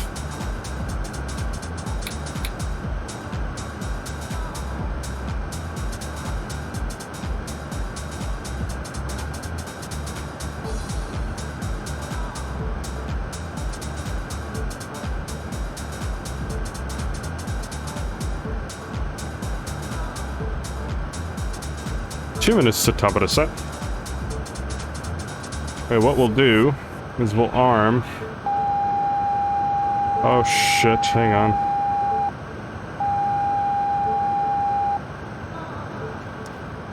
We can't do 500s in this, so what we'll do instead is we'll go 3 grand. Okay, and we'll go from there. So, a minute and 50 seconds, and then we'll start at a set. Holy shamoli, ground speed of 521. 151 miles. 150 miles. We're freaking rocketing this thing. We're at 9, almost 0.9 for the Mach. That's so close to Mach 1.0. Speed of sound. Just a little bit and we would break the sound barrier, can you imagine? But then we would overspeed the aircraft. And crash and die and burn.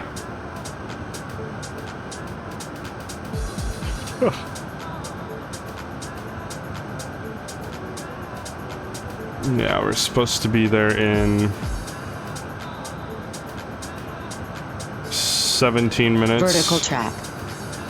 How about a send at 1 minute? So 17, yeah, awesome. Go 1 minute. Vertical track.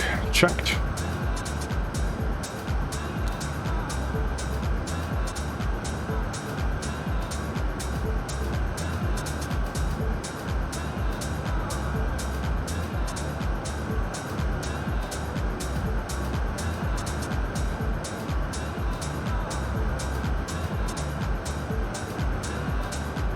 .30 seconds.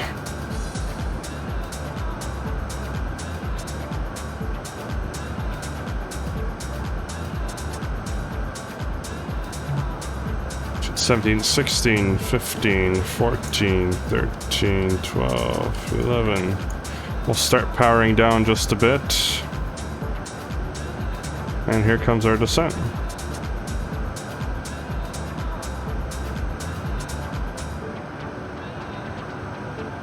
Looking for 10 meters per second.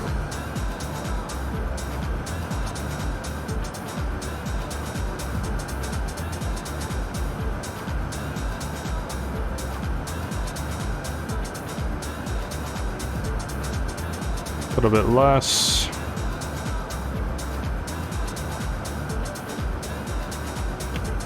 A little less. That's perfect. Yeah, we've officially started our descent down. Maintain our ground speed just a little bit better here. 15 minutes to top or bottom of descent here. We'll increase that just a bit now. Perfect. Perfect. It's official.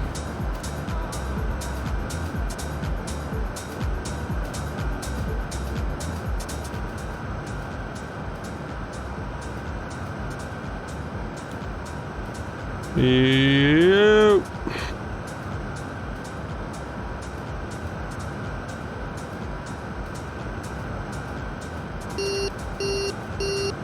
Okay. We are overspeeding.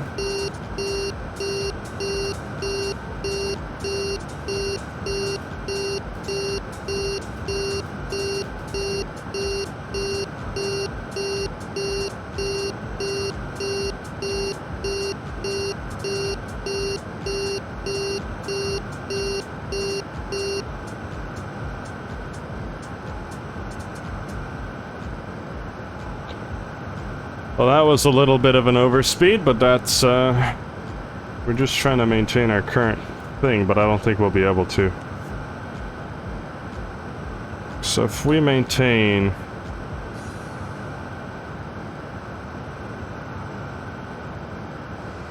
this speed here, then we'll be good. Alright. That's fine. Level 290. Just making sure that 2,000 feet per minute.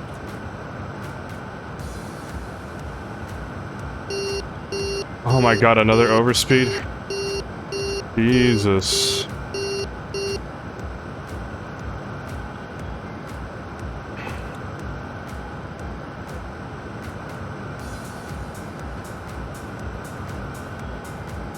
Yeah, 10.16 meters per second, so that's probably what we're at right now.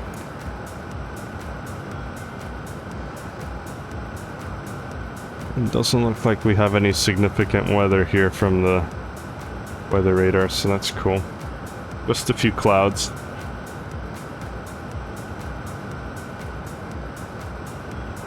Let's see if we're above or below the profile here. We are... yeah, slightly below it. So... you could decrease that rate of descent just a little bit and that should be good. That's way too much though.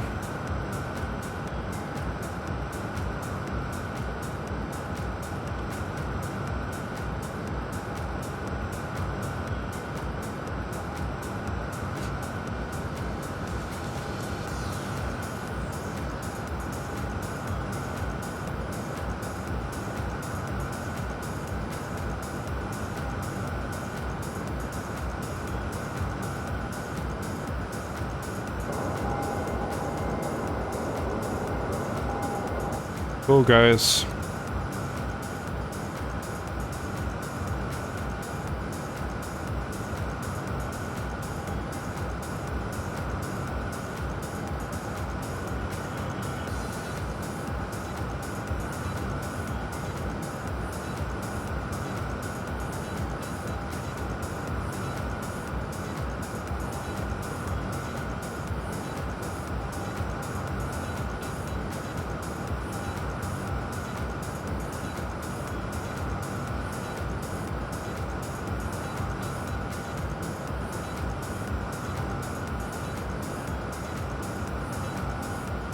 Ooh, definitely got warm outside.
Flight level 190, making our way down slowly.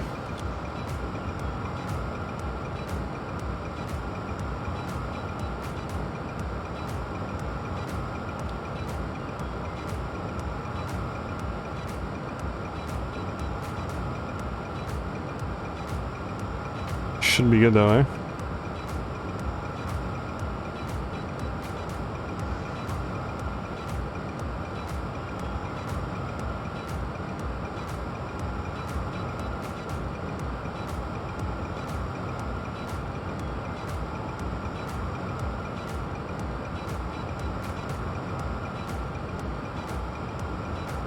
Ten minutes left of this descent. Flight level 180, continuing our descent down to 3,000 feet.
Finally felt a cool breeze somewhere from outside.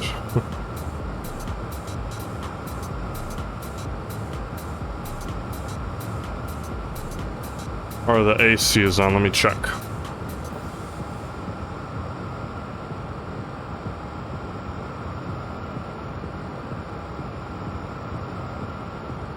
Just a cool breeze from outside.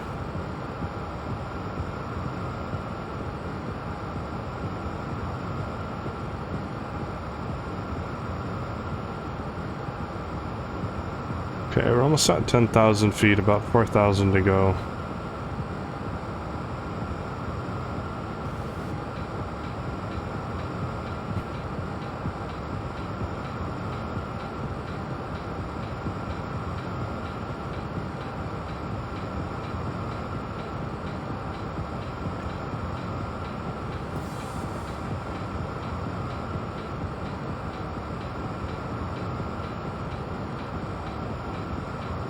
A little bit of turbulence while descending here.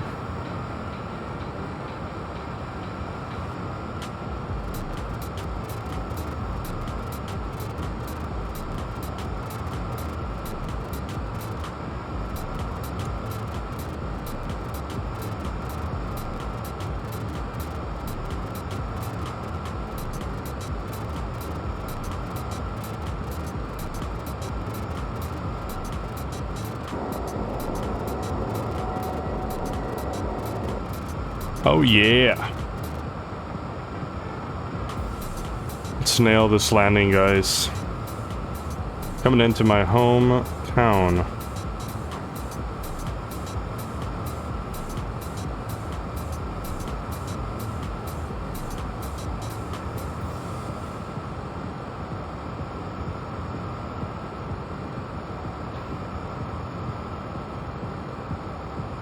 Yeah, quite a bit of turbulence here.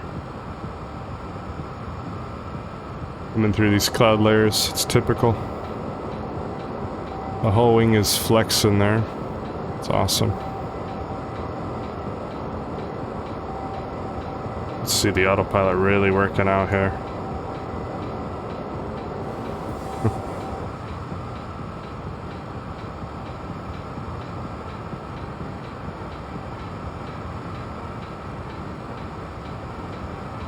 Alright, I'm gonna cut the music now. Sterile cockpit, 10,000 feet.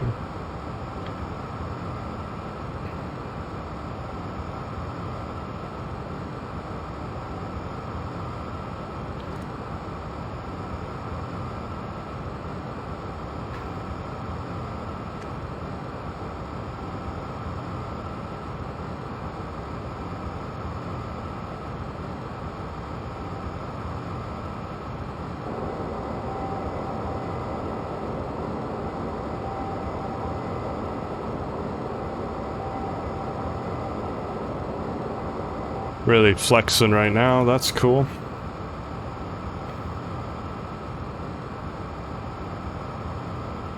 Descent profile is still good.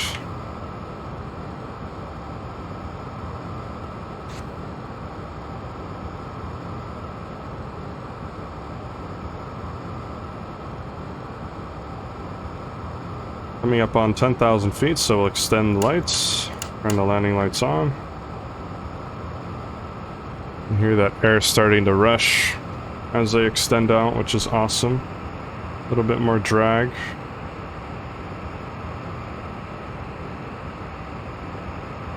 So increase the power to compensate. Actually, we gotta make sure we are under 250 knots, so let's start slowing down now.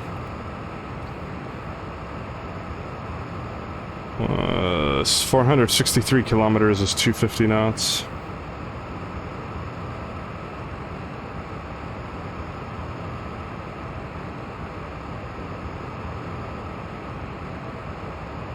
So let's start slowing here. Double check our course.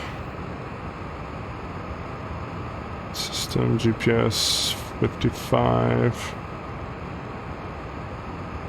55.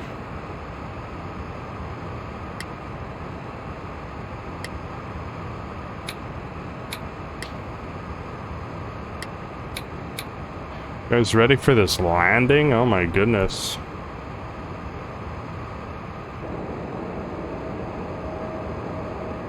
A little bit of speed brake action. Yeah, it's pretty bumpy out here.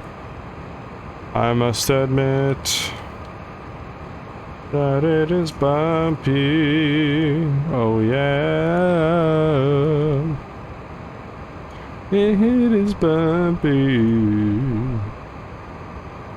Bumpy dumpy. 820, okay. Yeah, so let's go to retract that. Right through this cloud. Oh, I've got some weather now. Look at that. Some weather up ahead. This cloud is gonna suck. This cloud is definitely gonna suck. So just be ready, guys, for some turbulence. As if there's not enough already. Get that speed brake back in there. As I said, we gotta start slowing down for this turn here because base to final is gonna be, it's not gonna be pretty if we're too fast. Bumpy. Oh yeah, bumpy! And we're IMC now for a little bit. Right through the cloud.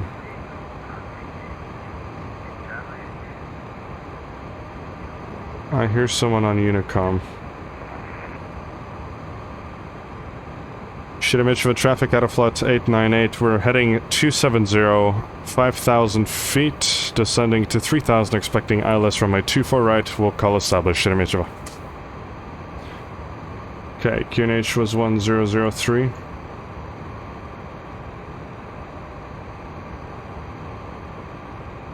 Alright guys, I gotta really focus now. Time to bottom of descent, 3 minutes. Okay, let's go ahead and start arresting that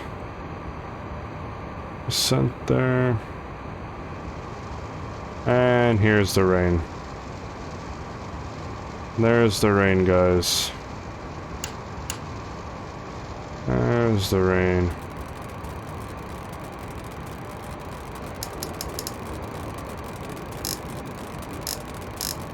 I don't remember where the windshield wiper is, guys. Ah, there we go. Okay, we've got 1,000 feet to go. That's checked. God. Впереди земля.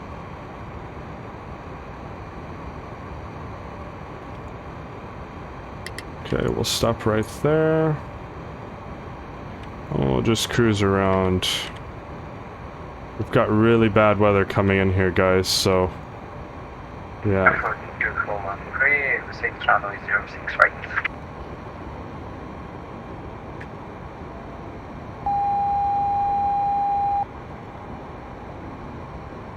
You get the X-plane volumes up a bit, you guys. Okay, what we'll do is we'll go to heading mode, I think.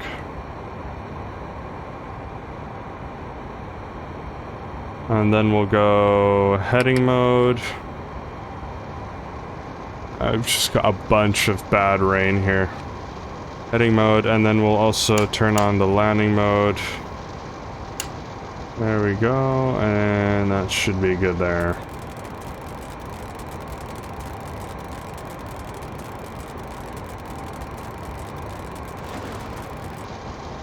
Just really, really bad weather.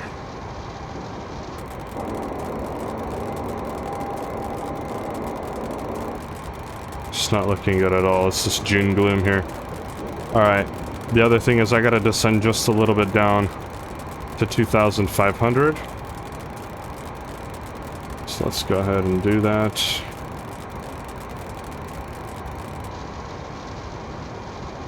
So much shit going on right now, it's crazy.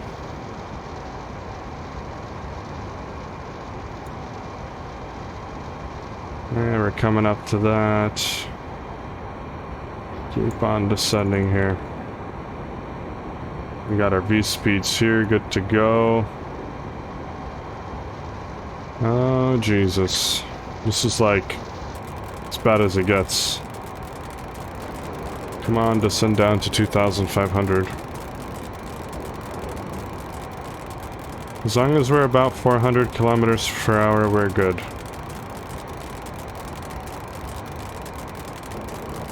Wow, this is really bad turbulence here. Like, super bad. Look at the wings.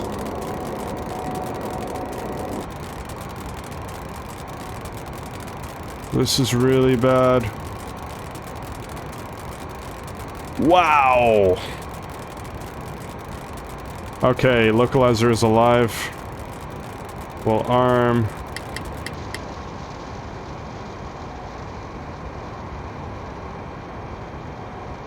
These two modes here. There we go. Image traffic out of AFL898. We are established on runway 24 right, Sheremetyevo. Okay, let's start slowing down. We're on there, we're on the glide slope. This is what I was talking about. Gears coming down. We're way too fast. There's the runway. Wait, I don't even have a runway there. That's not even a real runway. They're still building that. in my thing. Oh crap, guys. We're gonna have to go around because there's no runway here. Oh shit. Sheremetyevo traffic at our flat 898. We're going around and re-establishing on 24 left. Sheremetyevo. Alright,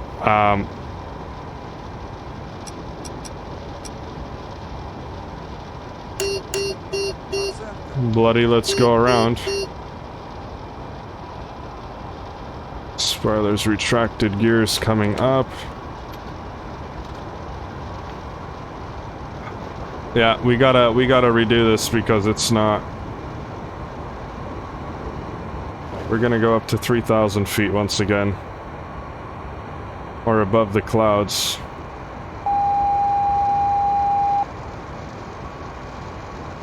Climb above it. We're gonna overfly it and reestablish. Because we don't have that runway in the scenery. We're climbing out of this muck. I did not know we don't have that runway. I want to fly above all this weather here. Thunderstorms, everything. We are IMC, relying on our instruments here. We just overflew the runway. Look at that, 7,000 feet. Look at how high we're climbing here. There we go, we're above it. Holy cow. Alright.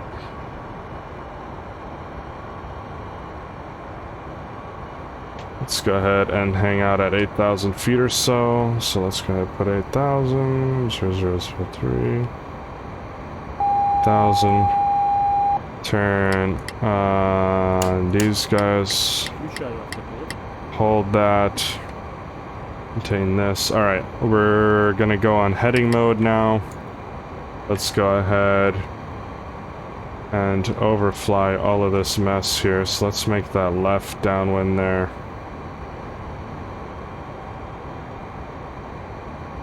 Yeah, that's not good. Yeah. Yeah, we didn't have a runway there, unfortunately. That's what I was worried about with the scenery. It's because it's old scenery, we don't have the runway. So, we don't have a choice but to hang out around 8,000 feet, come back around, and do the other runway. So, we'll remain suspended. We'll go to flight plan. We'll take this approach out. Let me double check the winds. Yeah, 260. We'll go ahead, click load procedure, approach. We'll do 24 left. Load approach. Okay. We'll go back here. And we're just gonna basically fly the downwind for that runway. So, but we have to take a look at the charts again. So we go to Avitab, go back to 24 left, 24 left, and we were on 24 left Zulu. I don't even have the chart for that. This is not going well. Whatever. Yankees fine. Shitty Mitch of a traffic at our flight 898. We're going to be downwind runway 24 left at 8,000 feet, descending to 3,000 at our flight 898. Okay, new frequency 110.5. 110.5 is here. 0.5. Approach course is 244, which it's already set. Awesome. So we're just going to go downwind here. Just making sure that's fine. Let's make our way down to 3,000 once again. That's all good to go. So let's go down to 3,000. Start that descent here. Bring the power back.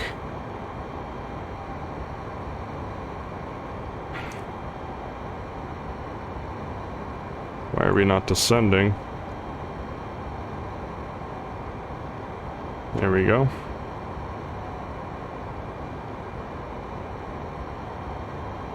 Okay, let's bring this out just a little bit more to the right. And we'll go down to 2,300 actually. So let's actually key in 2,000 here. And just to make sure that our minimums are 821. So we'll put 300 in there. Okay. We really have to bring this thing down now, otherwise we're gonna miss the approach. So let's go power idle.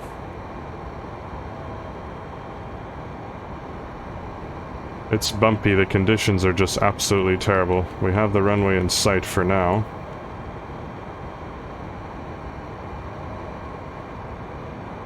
I'll try this again.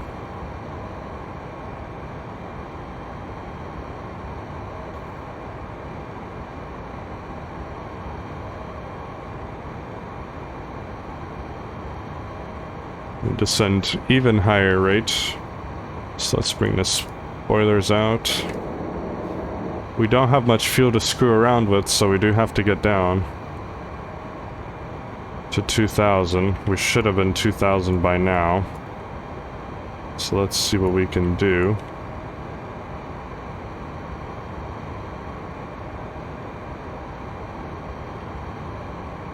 Maybe I'll just fly this manually.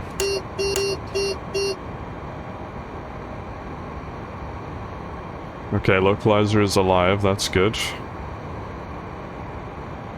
Flap limit 420, so we can do flaps 15, so let's go ahead and key in flaps 15. Предкрылки выпускаются. You Стабилизатор got this, thanks перекладывается. Eliza. Thank you so much. I think we got it as well, we just have to kind of get our bearings 15. together here. Стабилизатор минус 1,5. Предкрылки выпущены. We're going into the thunderstorm again, so we have to be very careful. We're making our way down to 2,000 feet now. Shirimichva traffic, AFL898. We're 5,000 feet, ascending 2,000, expecting ILS runway 24 left. We'll call established runway 24 left, Shirimichva. Okay, so we're so good. Flaps 28 is speed 360. There we go, into the thunder. Decrease our rate of descent just a little bit here. But I do want to get down. A little bit to the right now. We got this thing going. Okay. IMC. It's fine. Just want to bloody get down. Alright, let's start the left turn now. Впереди земля. Впереди земля. Впереди земля. Okay, we're doing okay. We'll retract this. Okay, making that left turn now. We'll hang around this altitude right here, that's fine. Put some power back in. There we go. Awesome, awesome, awesome. Down to 2,000, making the left turn inbound. And we'll just hand fly this right now. A little bit of a bank angle there.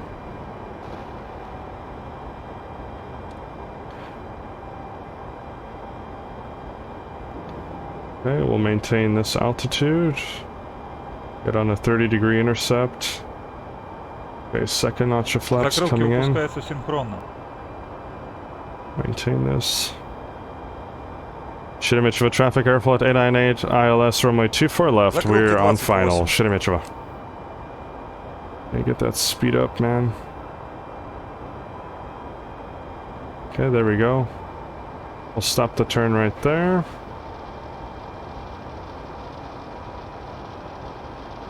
Okay.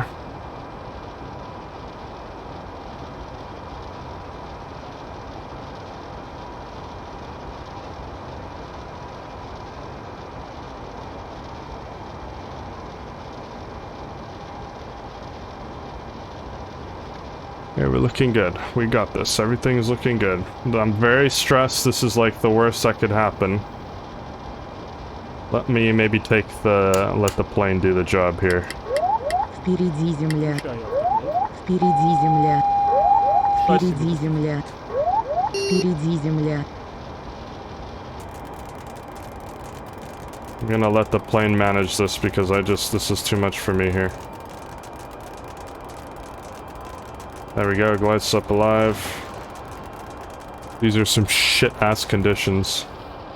Okay, perfect, plane is on the glide slope. We'll get the gear down. Выпускаю шасси. Gears down. Okay, flaps 36. Закрылки выпускаются синхронно. Закрылки 36. What is the plane doing? What is the plane doing? What is the plane doing? What is the plane doing? Опасный спуск. Опасный Oh my спуск. god. What is the plane doing? We are way off. We're way off. We're way off. We're way off. Кран шасси нейтральный. I don't know what the plane is doing. Come on, get to the right, get to the right, get to the right, get to the right. I'm battling it. Bank angle, bank angle.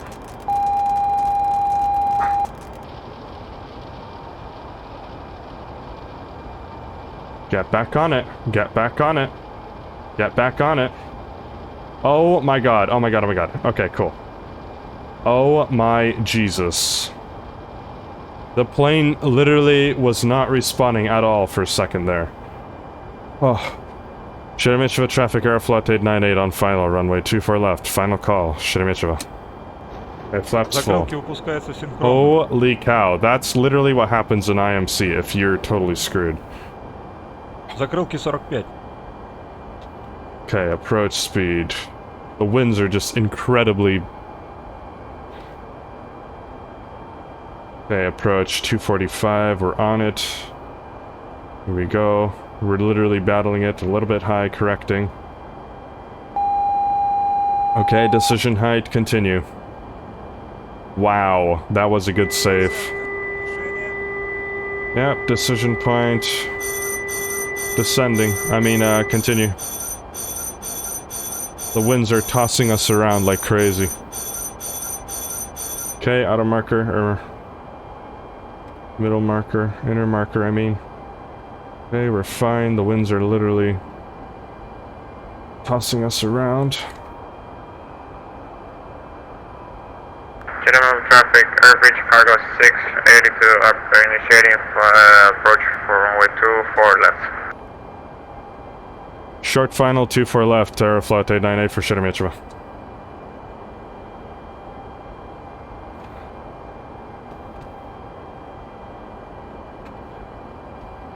God, these are the worst conditions I've ever fucking been in.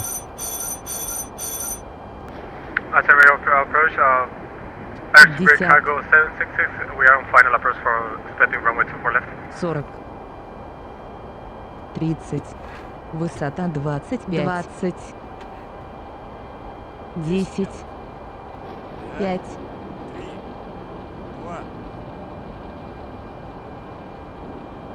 1 метр. Holy shit. Oh my god.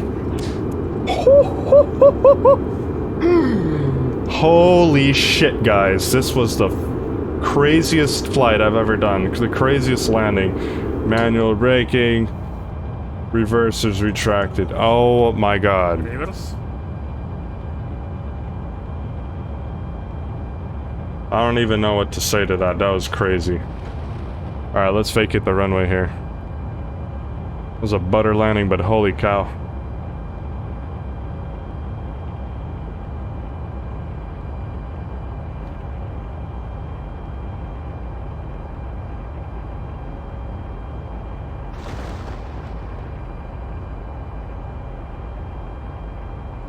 Sheremetyevo traffic, AFL898, vacated, runway 24 left. Good luck, guys. Убрать механизацию, фары выключить, убрать свет пролежный. Alright, let's just hold here and take a breather. Закрылки убираются синхронно. Flaps coming up. Spoilers retracted. Taxi lights Стабилизатор on. перекладывается. Alrighty, let's go ahead and taxi. Sheremetyevo traffic, AFL898, taxiing to the ramp. Have a good day, guys. Предкрылки убираются. Thank you, average cargo 086.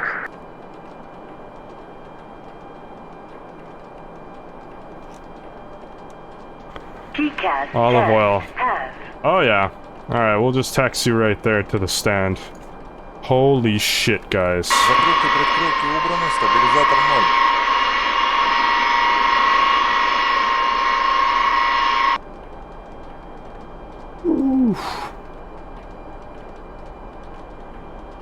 That was crazy.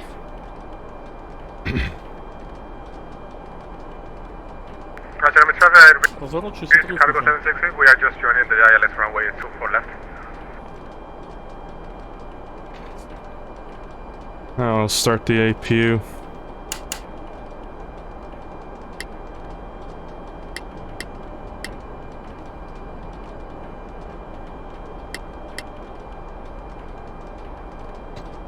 Actually, we'll just take a gate. Why not?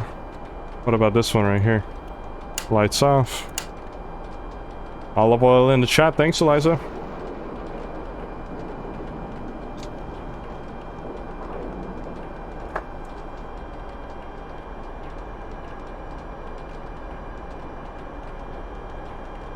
You can see those two aircrafts approaching there. Oh god.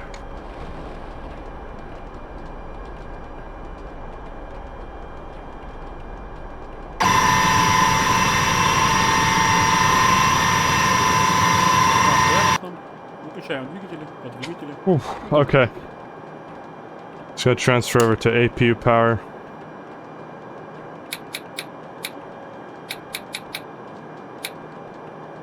Shut her down.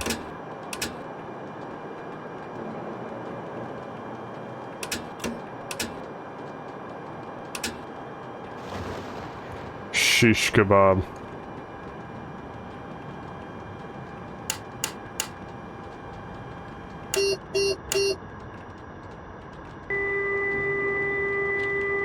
It was Polly. Ah, there you go. Alright, let's go ahead and shut all the avionics off. Hi, Polly. That was some intense stuff. 82, final approach runway 2 for left.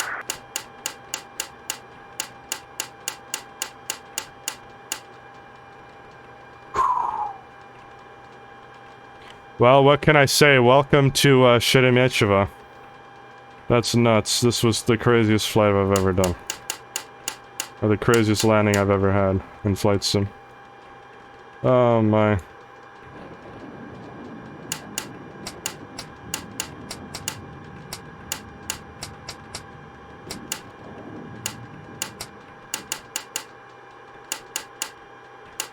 Okay, fuel pumps off, all of these going back.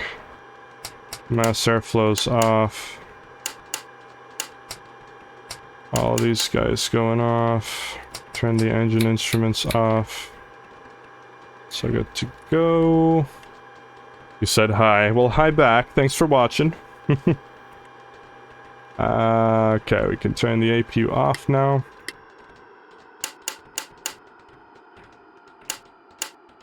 And batteries off. Wow. That's insane.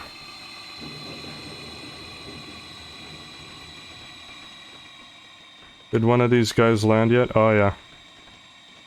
Oh wow, these guys better like get off the runway real quick. Holy cow. That was intense, guys. That was nuts. Welcome to Sheremetyevo. 5 hour stream, 5 hours, 18 minutes online. Craziness, just craziness. Let's go take a look at the replay. Wowza.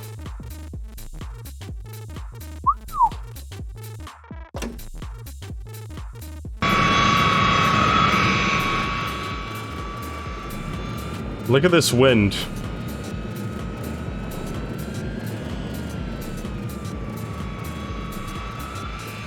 Just thunderstorms, everything. Crazy.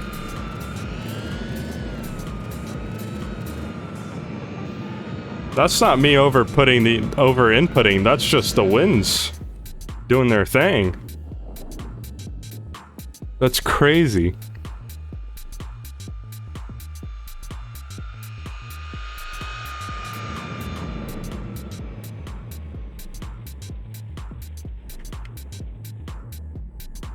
Held it, held it, held it, held it, held it, held it, and grease.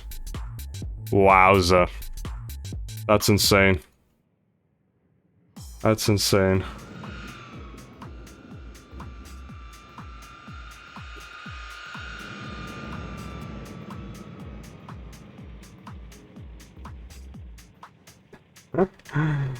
Held it, held it, held it. Butter. Wow. That's awesome. Greased it for you, Captain Can. We did it. We definitely greased it for you, man.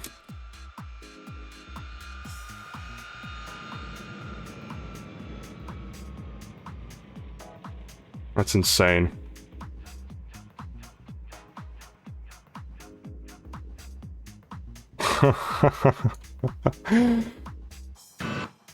Wow.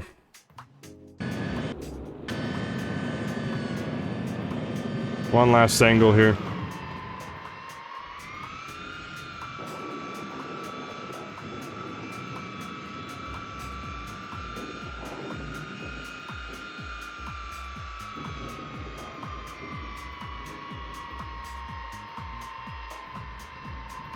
That's a textbook landing right there. Wow. Fucking greaser.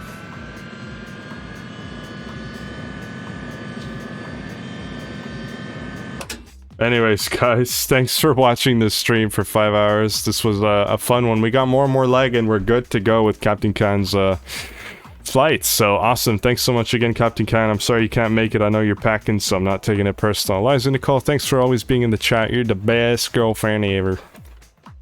And yeah, I'll see you guys the next time we stream. Cheerio. Love you all. And enjoy your afternoon or evening or morning. See ya. Ta-ta.